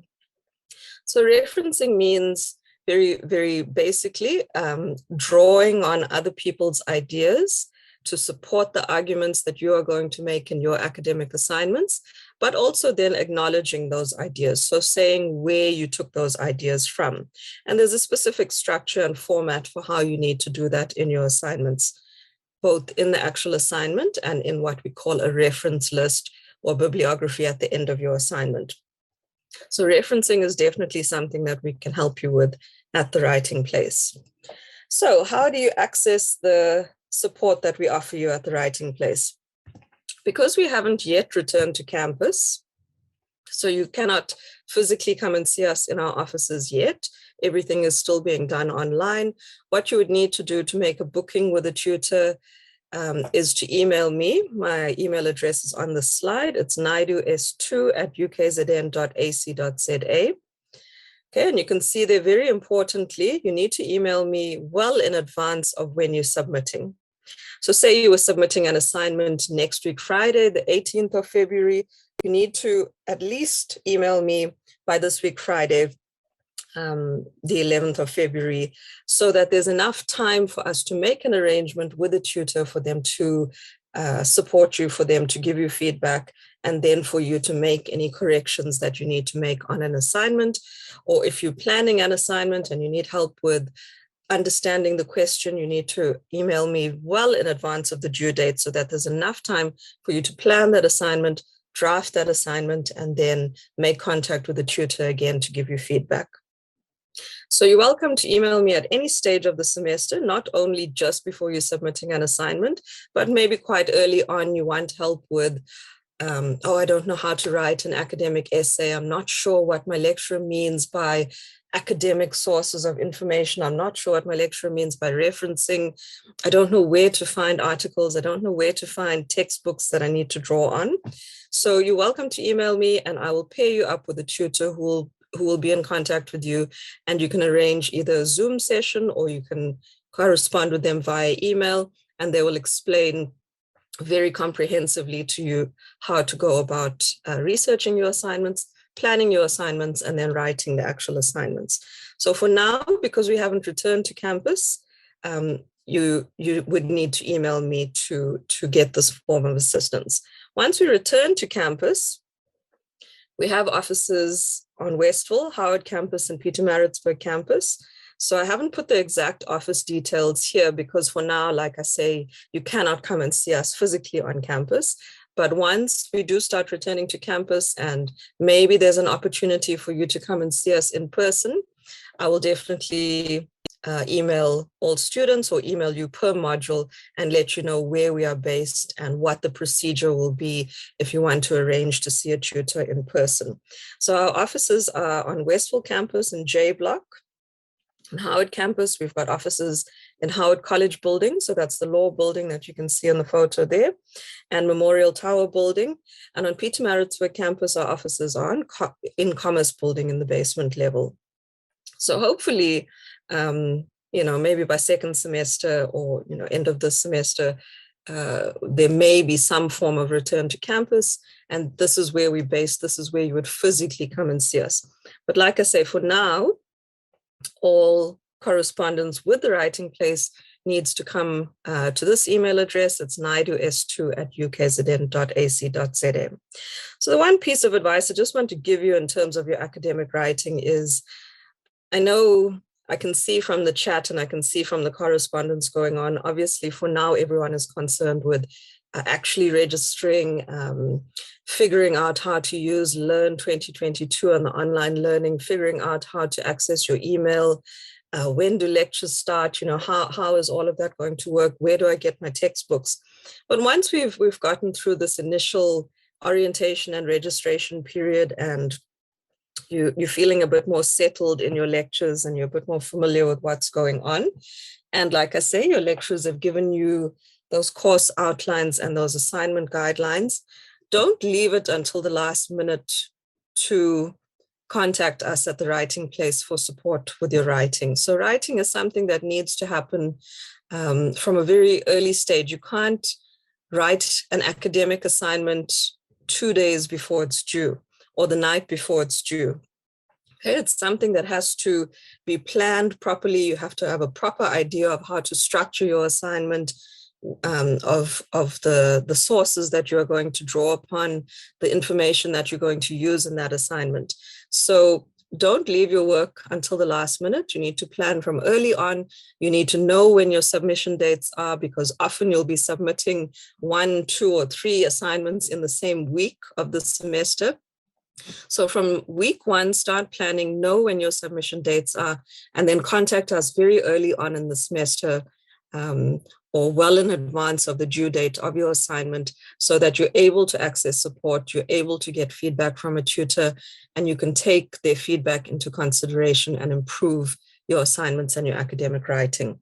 So I know it all seems a bit daunting at the moment, and like I say, you're still trying to figure out the logistics of how to access all the online learning and how to register and things. But once you're feeling a little bit more settled, week 2, week 3, and you know what's coming up and you know what your lecturers are expecting of you, then please email us for any module that you might have, whether it's a short assignment, whether it's short answer questions. As long as it's a written assignment that you're doing, you can contact us at Writing Place and we'll gladly assist you with any form of written assignment that you have. Okay, so I think that's all from Writing Place side. Thank you, everyone. If you've got any questions, I'm quite happy to address any questions you might have now about what is this academic writing, or any other things that you're not clear about. Thanks, Prim. Thanks so much, Sarenta, for that concise discussion about the Writing Place. Tabisa, if you'd like to continue with the session, maybe you want to talk about the prize winners or do anything that needs to be concluded. We have a lot of Q's and A's. I think we also should try and address all those Q's and A's, and Anna can also please add. Thank you.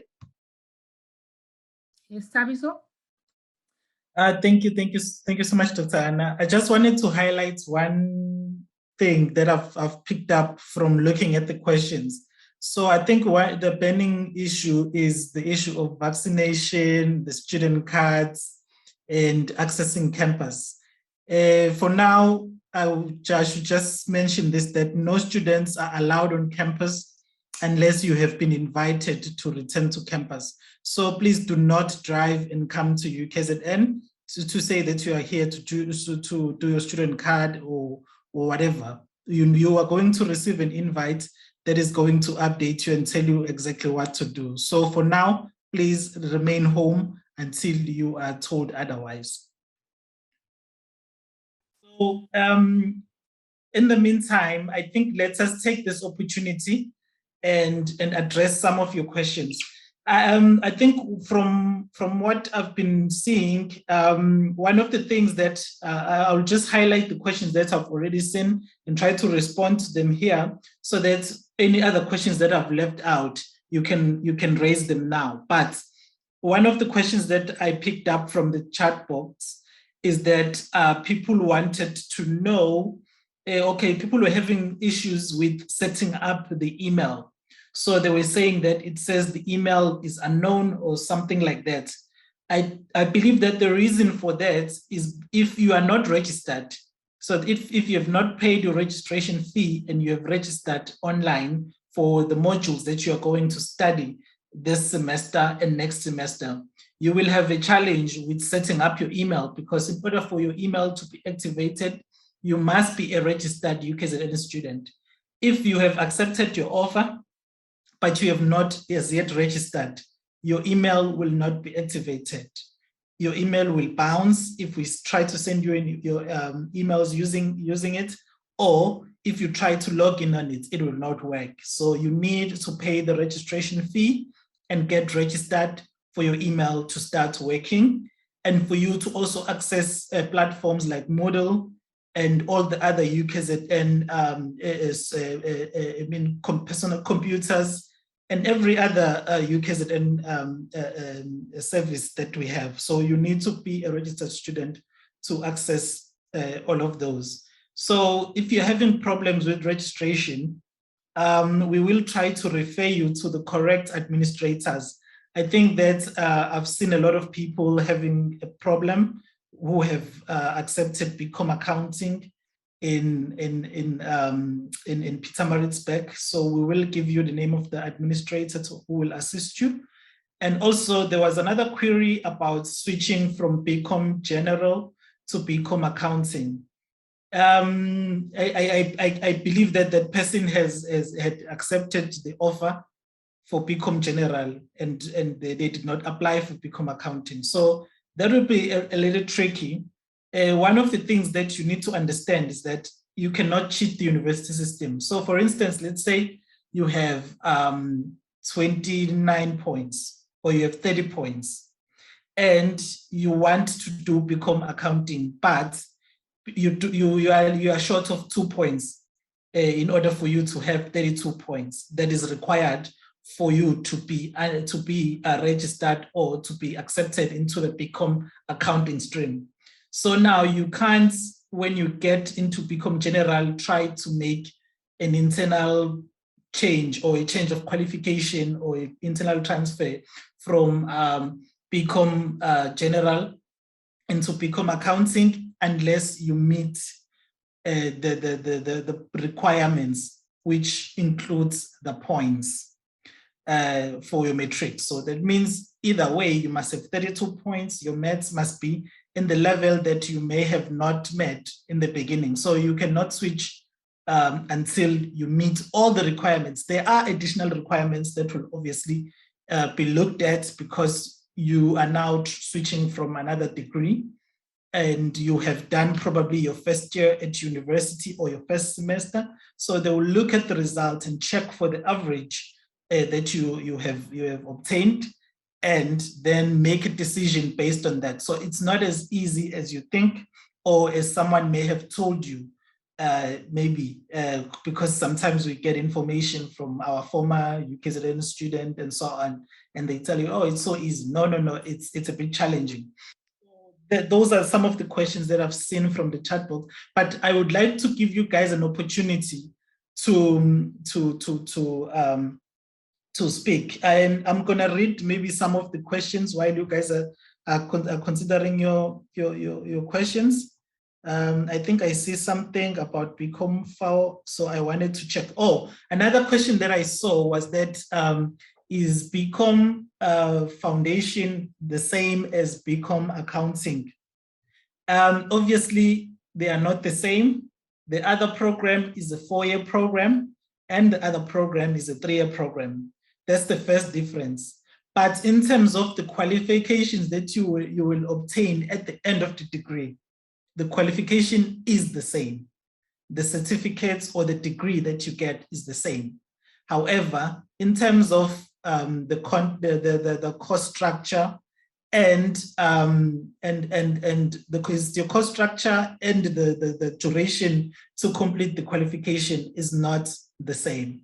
So even you'll find that in your first year, the modules you'll be doing will be slightly different from those who are in the mainstream, which means they are doing the 3-year program. So it will not be the same. You will not be in the same lectures with them.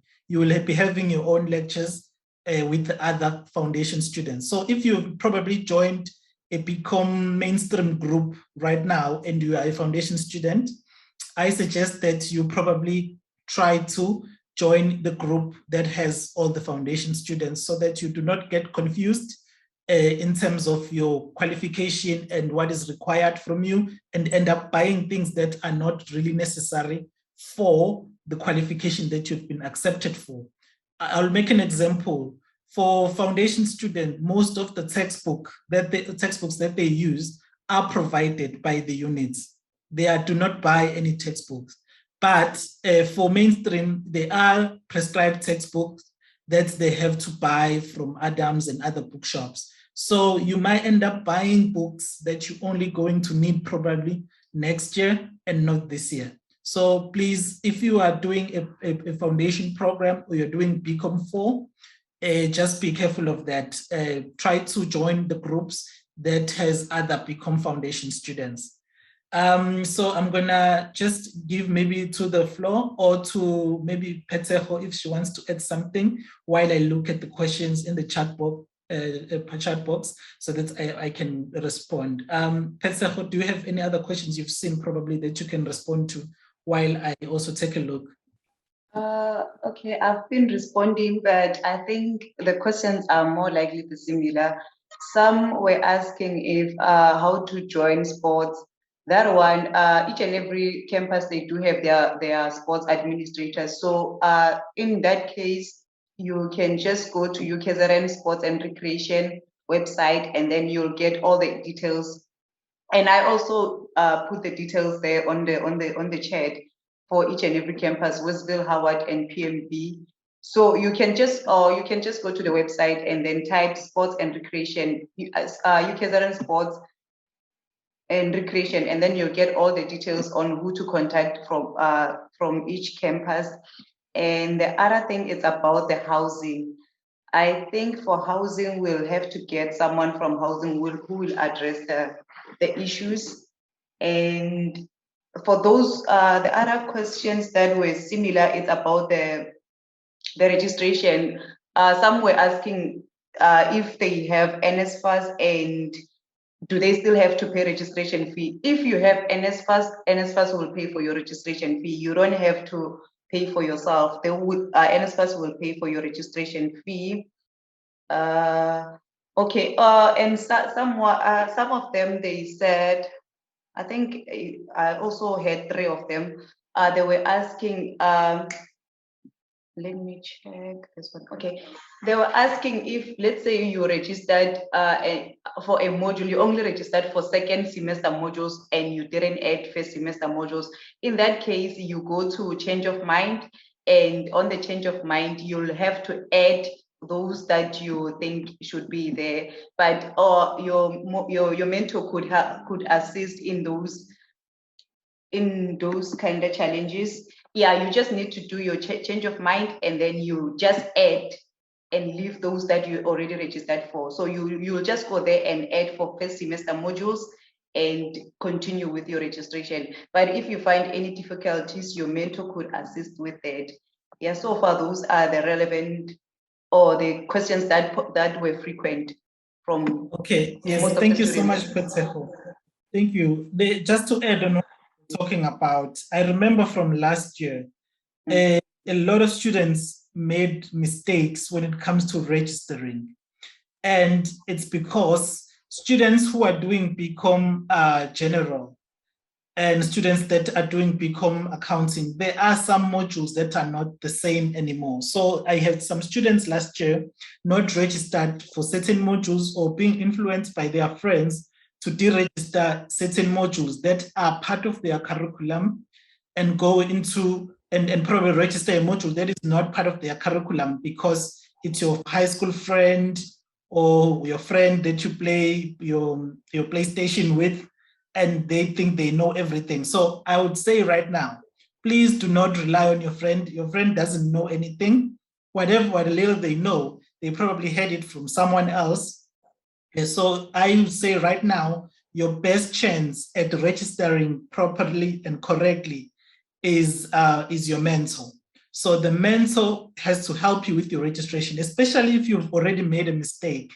If you have not registered for first and you've only registered for second semester, I would recommend that you just go to the mentor and say, mentor, please assist me, and I need to register correctly. And then the mentor will run into the handbook and check your modules and give you a list of modules that you need to select before the college office approves your registration.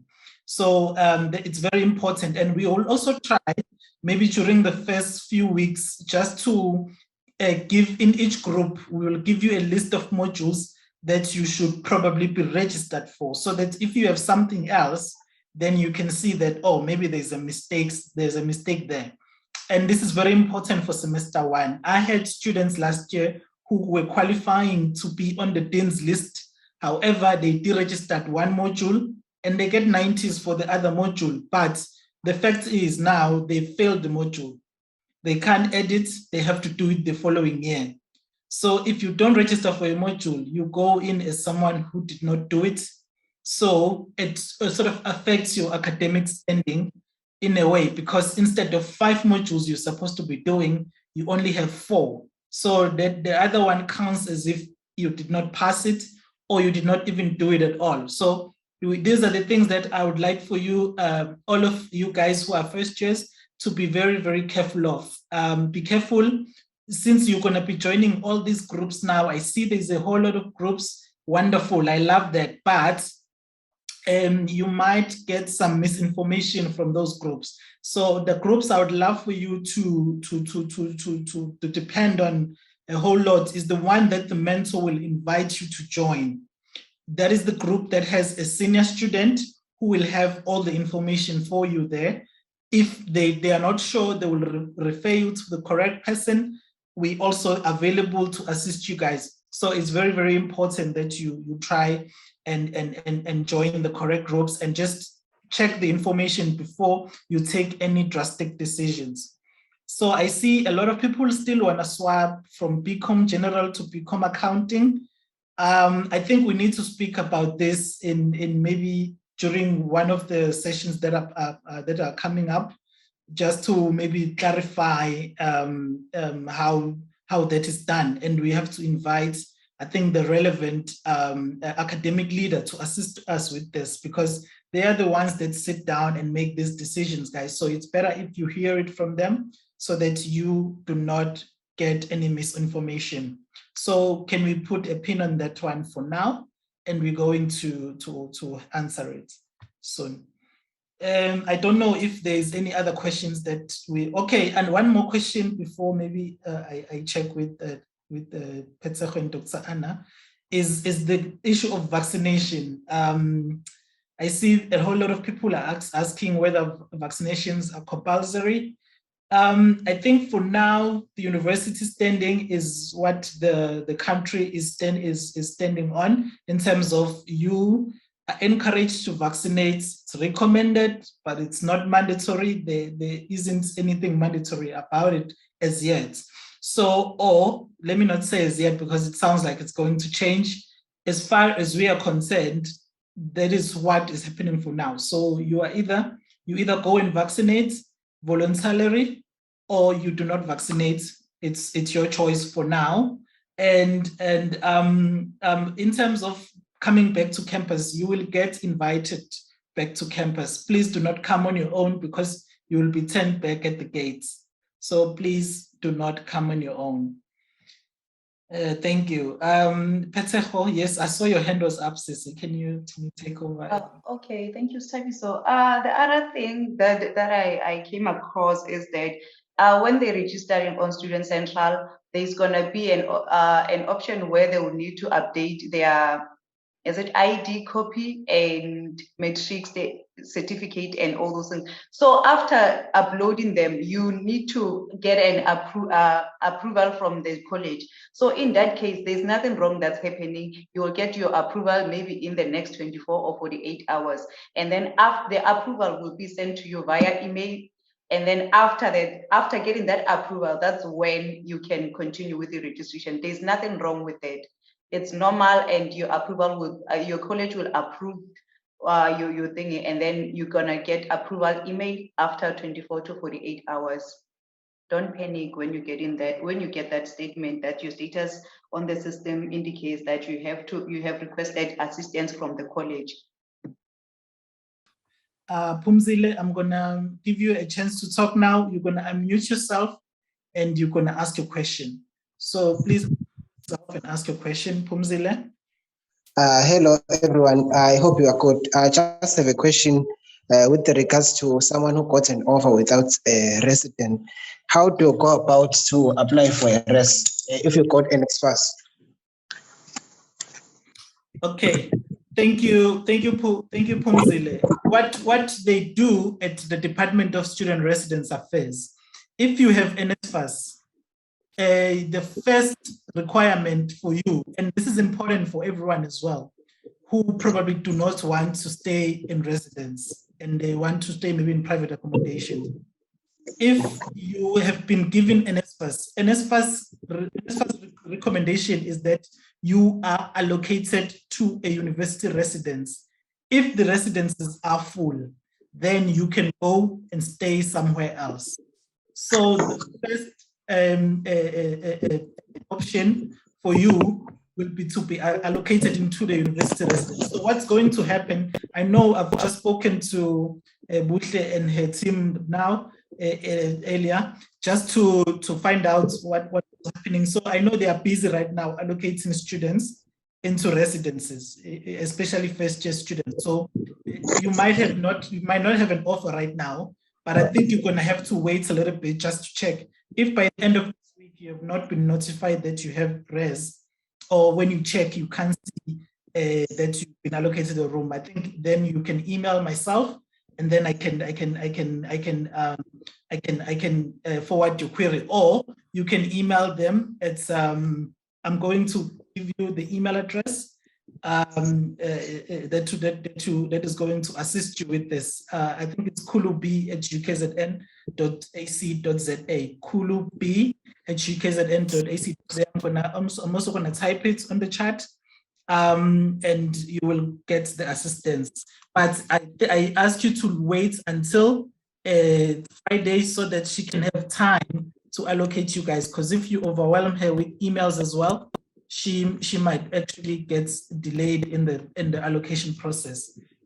So give it a bit of time, and then you will be allocated a room. So I think there's another person. Phumzile, is your question answered? Yes. Yes. The other email you should add for residents, please add it's dubed@ukzn, and okay, I'll check the other one. I'm not sure about the same name. I'll let you know just now. You can continue. Okay, thank you so much. Thank you so much. I think that's Dion. Yes, Dion. Thank you so much, Petseho. Okay, Phumzile, you said you are covered now. Yes, I'm covered. All right, excellent. Okay, now let's give the chance to Amanda Ndlovu. Amanda, please unmute yourself and you can ask your question. Good day, sir. Good day. I've received a sponsor, but it's not from the university, and she wants an invoice of the tuition fees for the whole academic year. I'm asking, is that possible to have it emailed to me? And another thing is my registration fee says it's 33,000. Is that accurate? It depends on what you are registered for. So the 33,000 might be just for academics. And then once you maybe get residence, then residence will charge its own fee, right? Yeah. So, or it can be for both if you've registered for both. But if right now you have not been registered for residence, obviously the fees for residence are not included in that figure. So, so I think it's wise to register for residence first if you're gonna need residence, and then you'll email this nice lady to help you with that. She will give you your invoice in terms of your registration as to how much, and maybe an official letter as well, from fees. And also, if maybe there is a problem as well, you can email our college and funding advisor, CASA, UKZN, ac.za. So I've given you two email addresses. I know Ms. Hlengwa works for our student fees. So if you need clearance, so this goes for everyone else. If you need to be cleared financially, or if you need to anything that concerns fees, you can email her very nicely and ask for whatever that you may need at the time. But all of these issues must be issues that relates to fees, the fee department. All right, so let me send this into the chat box. I think I've just posted it in. Is there someone else? Thank you. Okay, thank you. Okay, I think Kiran, there's Kiran Otto. Kiran, I'm gonna give you a chance now to ask your question. I just wanted to know, the last email I got from the university was last year with my conditional acceptance for my BCom in accounting qualification. And they said the next email I would get is with a firm offer once they review my matric results. But I haven't heard anything since. Okay. Okay. I'm tempted to address you now, but I don't want to disclose your information. So I think what could be the reason, I'll just speak on general basis. So if sometimes, when you're applying and you use your matric results, or your June matric results or your grade 11 results, the results may be good, and then they can give you a offer, obviously pending your final results, right? And then you find that in your final results, you no longer meet the requirements or the points that are needed for you to get into the qualification. I'm not saying that is the case with you. That can lead you to not getting a response on time, because in the pecking order, if maybe the degree requires 32, a minimum of 32 points, right? And let's say you're on 28 points. So obviously they will start with people on their 40s, then 30s, and then to the 20s. So on the pecking order, you may be down there, and you probably, when they get to you, it will obviously to send you a reject, they're rejecting you offer. So, but we can't be hypothetical. So I need you maybe to email me if you have your email address, that I can actually just check for you on the system. Yes. Have you the status check for UKZN? What does it say? Okay, I've just sent you an email now with all my details. Okay, excellent. So we're gonna conversate on email, and then I'm going to assist you, and we'll get to the bottom of it. And I will also refer you to someone if maybe it's something that I cannot attend to myself alone. So thank you for that question. I think it needs to be attended to, especially if you haven't received anything for such a long time. Yes. Okay. Thank you so much. All right. Thank you. Thank you, Kieran. Someone is asking for Global Protect, what is the portal addresses? Portal address. It's vpn2.ukzn.ac.za. So I'm going to put it in the chat. VPN2. But guys, like I told you, that if you are not registered as a UKZN student, you will have a problem. You need to be registered. And then those who are registered now, who can access emails, can now use the VPN, and they can now use Global Protect. So you need to be registered as quickly as possible so you can start enjoying the benefits of being a student. So I've just posted the VPN now. So someone is saying, what happens after you accept the firm offer? Okay, once you've accepted your firm offer, what will happen is that you'll probably wait for a few days, and then the administrator that you sent your documents to will capture your details on the system. And once they've done that, then you can now go, they will give you a link. You can now go to Student Central and register to be a UKZN student. So you can register online for the modules you're going to study during that year or during that semester.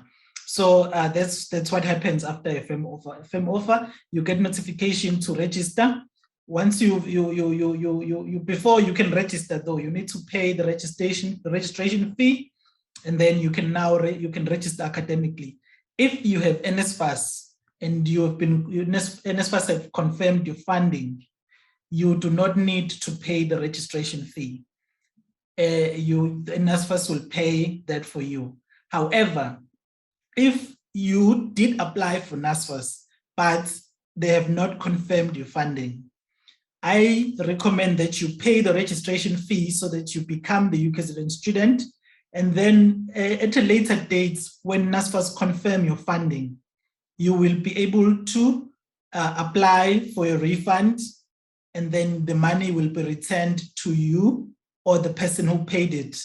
Obviously, there are documents that will be required, including an affidavit from the parent confirming that they want the university to return the funding into your bank account, because students in the past have been saying that the parents said they must take the refund, and then once the parents decide that they want the refund back, you have already bought your Gucci and your Balenciaga that money. So it's going to be a process that will require an approval from the parent as well. So for now, I think if you are not sure about your funding, I would recommend that you ask your mom or your dad to just let you,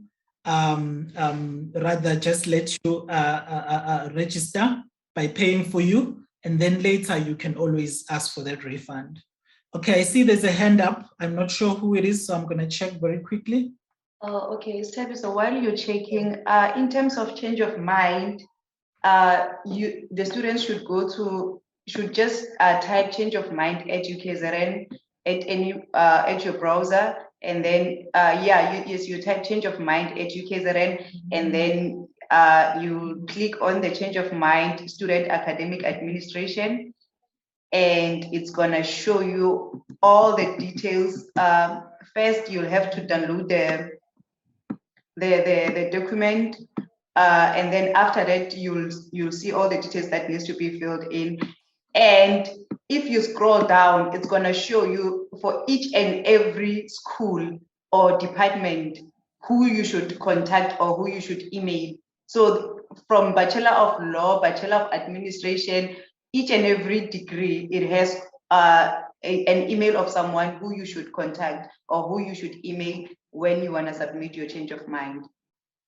I hope that answers the change of mind procedure.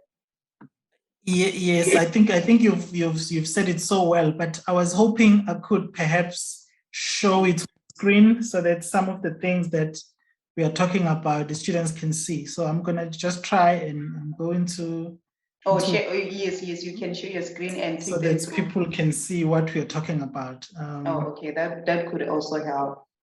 Yes. So for those who are not sure how to get the information, so I'm just gonna put it up on screen now, and you're gonna tell me whether you can see my screen or not, and then we'll just try to navigate into that.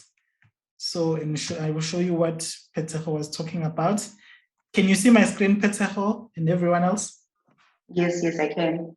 Okay, so this is the UKZN page. So you just go to Google and say UKZN, and then you click on the website for UKZN.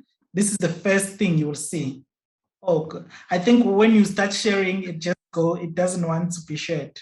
So I just wanted to show you quickly. I'm going to, but let me minimize it for now and then refresh it.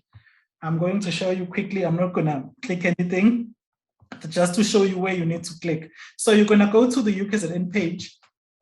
Excuse me, you're gonna go to the UKZN page.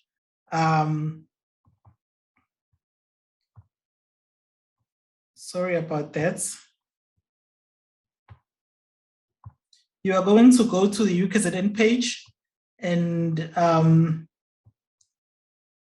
search. Once you've logged in, then you can just go straight into the first page that you're going to see, which will have like a list like this. Let me try and share it again so that you guys can see where you must click. So you can see here, it says change of mind. If you click here, there's everything.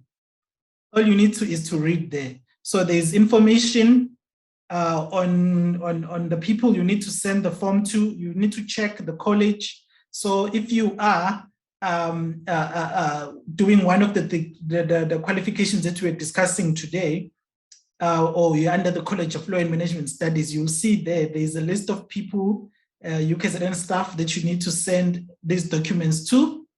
And please ensure that you send the documents to the correct person, because you might think that you are waiting, you find that you would send the documents to the wrong person. So please double check and ensure that, for instance, I know that some of the administrators divide students according to their surnames. So you need to check the list. So maybe if it says from the first alphabet of in your surname, which is A, up to maybe M, you need to send it to so and so. So make sure that if you fall in between that, you send it to that specific person. Don't send it to someone else, because you will be causing inconvenience, and wait for that person to respond, okay?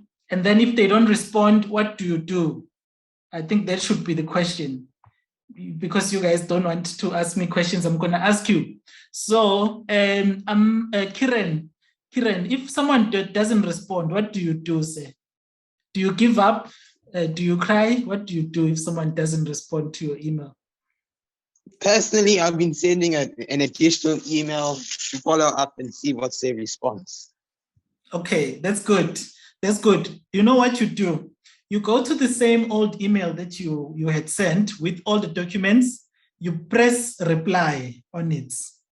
Then you say, dear Miss So-and-so, I hope you are well. I would like to confirm, or like to verify whether you have received the documents that I've sent you, and I would like you to update me with the way forward. Then let's say you send that, they don't respond same day. You give them 1 day. Then, for instance, today is Monday. So Tuesday, you're not gonna send it. You send it again in Wednesday. Dear Miss So-and-so, I know that you're very busy and I hope that you're well. I have sent you these documents. Kindly see the attachments. I would like for you to give me an update on what I need to do next, right? So you just keep following up, and then if they don't respond on Wednesday, you skip a day, and then on Friday you send again. So you don't just fold your hands and say, they hate me, they don't want me in this university. So the reason why I'm saying, and this one requires you to be patient, which is important here at university. There's thousands and thousands of students that are being dealt with. Your email might fall through the cracks, it might go to junk, it might not reach the user, you might think that you've sent it and you didn't. So in order for you to avoid having not received any offer or having been registered until maybe the registration period has ended, it's better for you to do what do what I've tipped you with. And also remember, Kwazi was saying, also try to, Kwazi was saying, check your emails. So that means you must check it in the morning, like your pills, morning, midday, and evening. So your pills, you drink them 3 times a day. Same with emails. You must check them 3 times a day so that you do not miss anything. You might find that the email was sent to you and you didn't see it because you didn't check your emails on Sunday. So that's another thing you need to do. Mohammed Malani, I think I need to give you a chance to talk now. Mohammed Malani. You can ask your questions, just unmute yourself. And yes, I'm muted now. Yes. Okay, so basically I heard that we spoke about the change of mind, right? Yes. So if we submitted a form for change of mind, would we be able to, just say it was unsuccessful once again, would we be able to still keep our previous offers? Okay, so if you had an offer, but you didn't take it and you submitted a change of mind, Yes. is that what you're saying?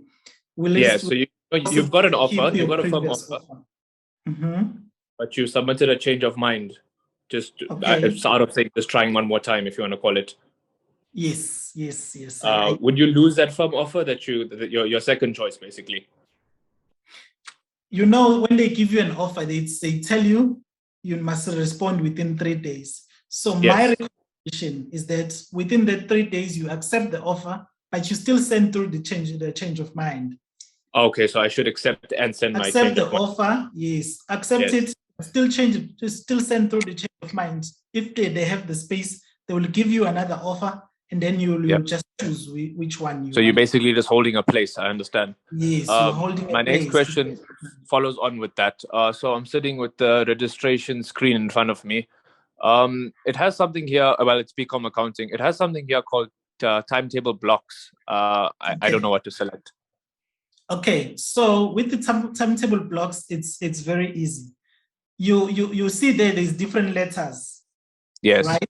You know, your different alphabets, which is A, B, C, D, E, and F, whatever. Yes. So what you need to do is to select a different alphabets for each block. So do not select E twice. Do not select D twice. Do not select A twice.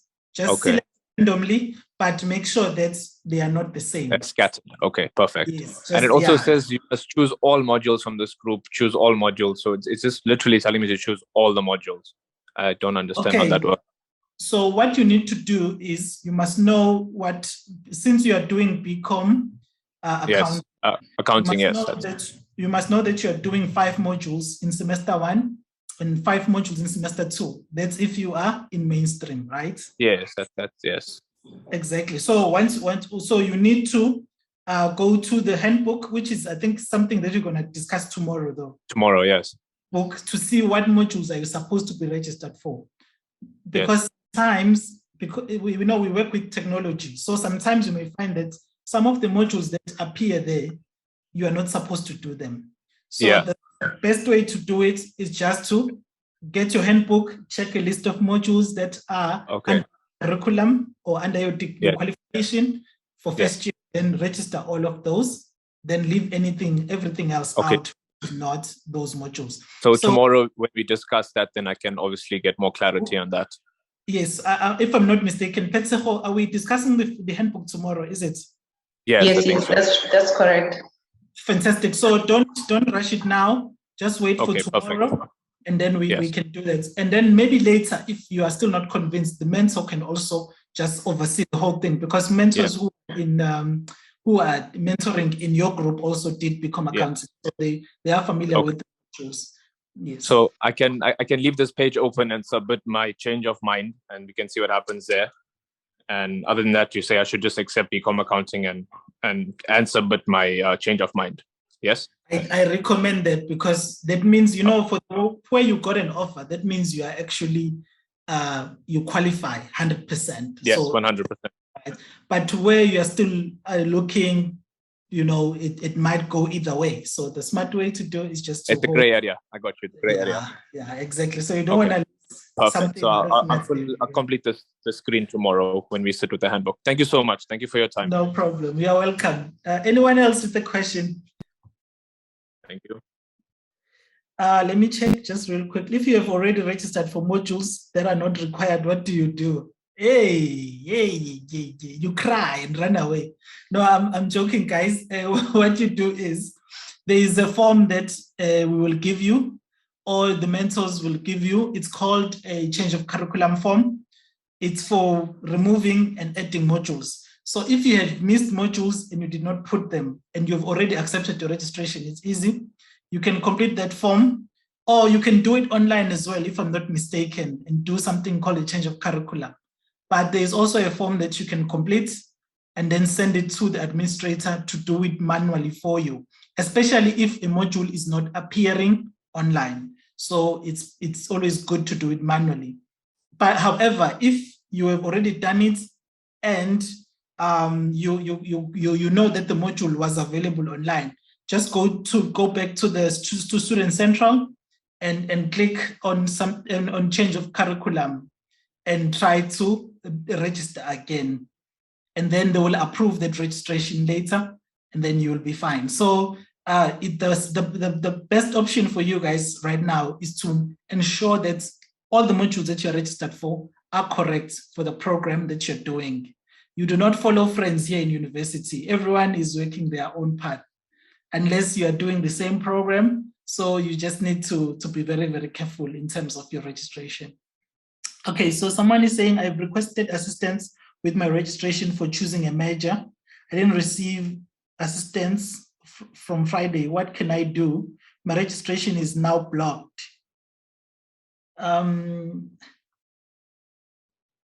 Choosing a major, okay.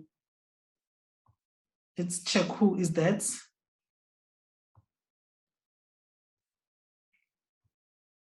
Okay, can you speak on the mic so that we can hear your issue in detail, and I can get some context on this, you know, as to how is it blocked? What does it say on the system when you are checking? I can't see your name, but can you just raise your hand so that we can give you a chance? Petsaho, do you see any hands there? Yes, there are two of them. Okay, I think the person that we're looking for is there. So can you, let me just check real quick. Who are they? It's Adelia, or yeah. Okay. Adi, can you ask your question? I don't know. Can you give permission, Petsahu, to allow you just go next to a name and say allow? Okay, I just did. Okay. Please unmute yourself and you can ask your question.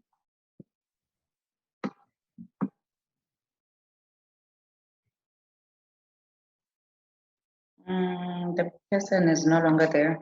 Okay, maybe this was an old hand. No. Oh, hi, sir. Yes, how are you? Good, and you? I'm very well. I'm very well. So, do you have a question for us? Yes, I do, sir. I wanted to ask in regarding lectures, like, what is the procedure during lectures? Like, do we tune into Zoom? Is it like this, whereby there's a host and then we get to ask questions like in the chats, or what exactly is the procedure during lectures? I love that question. It shows that you are a student who's looking forward to starting. Okay. For Zoom lectures, it's almost a similar setup. So you have everyone here up there who's is part of the group of the part of the class, and then you will be obviously on your laptop as well. Everything that the lecturer will be teaching will be shared on screen, like we're doing with you guys, showing us our screens, so the slides will be shared. However, there will be additional material for you now to study by yourself, or with your group of friends, maybe at dress or at home or wherever. It will be shared on a platform called Moodle or Lan at UKZN. So in that platform, then you can be able to download the material that the lecturer was using, so that you can now open it at home by yourself and have a look. In one of the sessions we're going to do as part of the first year experience, we are going to show you guys how do you study. You know, I never had that luxury when I started here at UKZN. No one taught me how to study. I figured it out. We are going to show you guys how to study. So we will probably tell you need a textbook next to you. You need your slides. You need your notes, because while you are sitting like this, you need to be noting things down. And we also need to show you how do you take those notes as well. You know, you don't want to try and write everything that is on the slide, because as you can see, the lecturers move very fast. So you might end up getting discouraged. You are missing everything and you are not writing fast. So there is a way to take as much as possible from a slide without having to write everything down. So those are the etiquettes that we are going to teach you guys. And we are looking forward to that. So that is why it's important for you to attend all the sessions that you're going to have, because we are going to give you a demonstration of how Zoom works, but also how do you now be part of a classroom, even when you are isolated in your room or at home. And hopefully we will get to come back to that. Just see you guys. You know, it's been a long time since we saw students. So we are looking forward to that as well. Yes, sir. Can I also just ask, on the Moodle thing, like that's where we also get like our textbooks and like requirements for like any career and stuff like that. Yes. In fact, we have our Moodle page, right, which is for the first year experience, which is our program that you and me are part of. In that Moodle page or in that platform, you will enter and select that module. I think we need to demonstrate this tomorrow so you guys can see how it works. You can enter into that platform and check under what material is available there, and download as many things as possible that you want. Also for the module, also that's how it works again. So you will, obviously, you are asking also about careers. As part of the module, you will not learn about careers. However, as part of the first year experience, we will teach you about careers. So we'll show you the career you are in, how much salary will you be making as a junior, how much salary will you be making as a senior. You know, if you go and become a manager, if you go in and becoming this, we'll show you guys, because we have the data and the stats. So that you know, because I know you guys love money, eh? So we will show you guys how everything works, and then you can you can maybe check if you are in the right career for the right reasons, or you know, you need to make a change, you know. But most of the time, you know, the information will be there and you'll be making the big decisions. However, before you make any decisions, ask one of us, your mentors, to counsel you, to probably advise you as well, you know, and then we go give you the fair assessments in terms of what is happening at that point in time. Concerning what you were asking in terms of the lectures, obviously there is one platform with different modules. At that time, you just navigate and select which module you want to look at that point in time. It's not all combined in the same place. So there is a section that makes you choose. It's okay, now I want to check Accounting 101. Now I want to look at Economics 101, 102, and so on. Now I want to go to the first year experience page or the first year experience model and download some notes on how to take notes during lectures and so on. So you will get to navigate through different platforms. It's a huge platform with a lot of information. We're going to teach you how to navigate it. Thank you. So it also applies to testing. Yes. Your assessments, you'll probably be asked to submit there. Usually what happens is that there's a link that you click on and then you upload your work. And then the lecturer will be able to download it and mark it and give you feedback. So the marks can also pop up on Moodle as well. So it's a huge platform. I think we need, for you guys to understand it, we need to show you guys on screen. And I would say, can we show you guys? Yes, please. Because now we are way past 1 o'clock. Can we show you guys tomorrow how Moodle works? And then and how do you submit your assessments? There's also additional material we're going to give you in terms of even with tutorials. What is a tutorial? How does it work? Why is it important? And all of that. So we will give you that information. Dabiso, thank you. You've been a star. I have to thank also our lovely Kwazi and our lovely Patejo. You've been stars. It's lovely to hear the voices. It's lovely to hear the responses. It's lovely to hear the excitement and the nerves. Tomorrow, definitely, all students have to attend for this entire week, 10 a.m. sharp. We will see everybody. But you're all going to be left with homework because you are at a university. So this is your homework for today. You are to read pages 57 to 83 in the college handbook. Pages 57 to 83 in the college handbook. It is on our website. If Stabiso, Kwazi, and Patejo could just send them maybe the whole college handbook or the link to the college handbook, that would be lovely via email or WhatsApp. Pages 57 to 83 in the college handbook. It designates and specifies all your modules for your degree. So the B admin degree will have the B admin modules for first year. The LLB will have for first year. The Bachelor of Business Science will have for first year. You can ignore second level and third year levels because you are not yet in second year and third year. But you have homework to do today. Pages 57 to 83 in the college handbook. You only focus on your degree, no other degrees. And so tomorrow, we can answer all your questions regarding your module choices and your degree choices.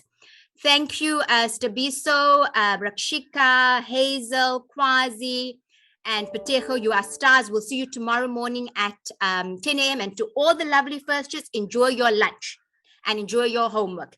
Take care. Goodbye. See you tomorrow. Bye-bye.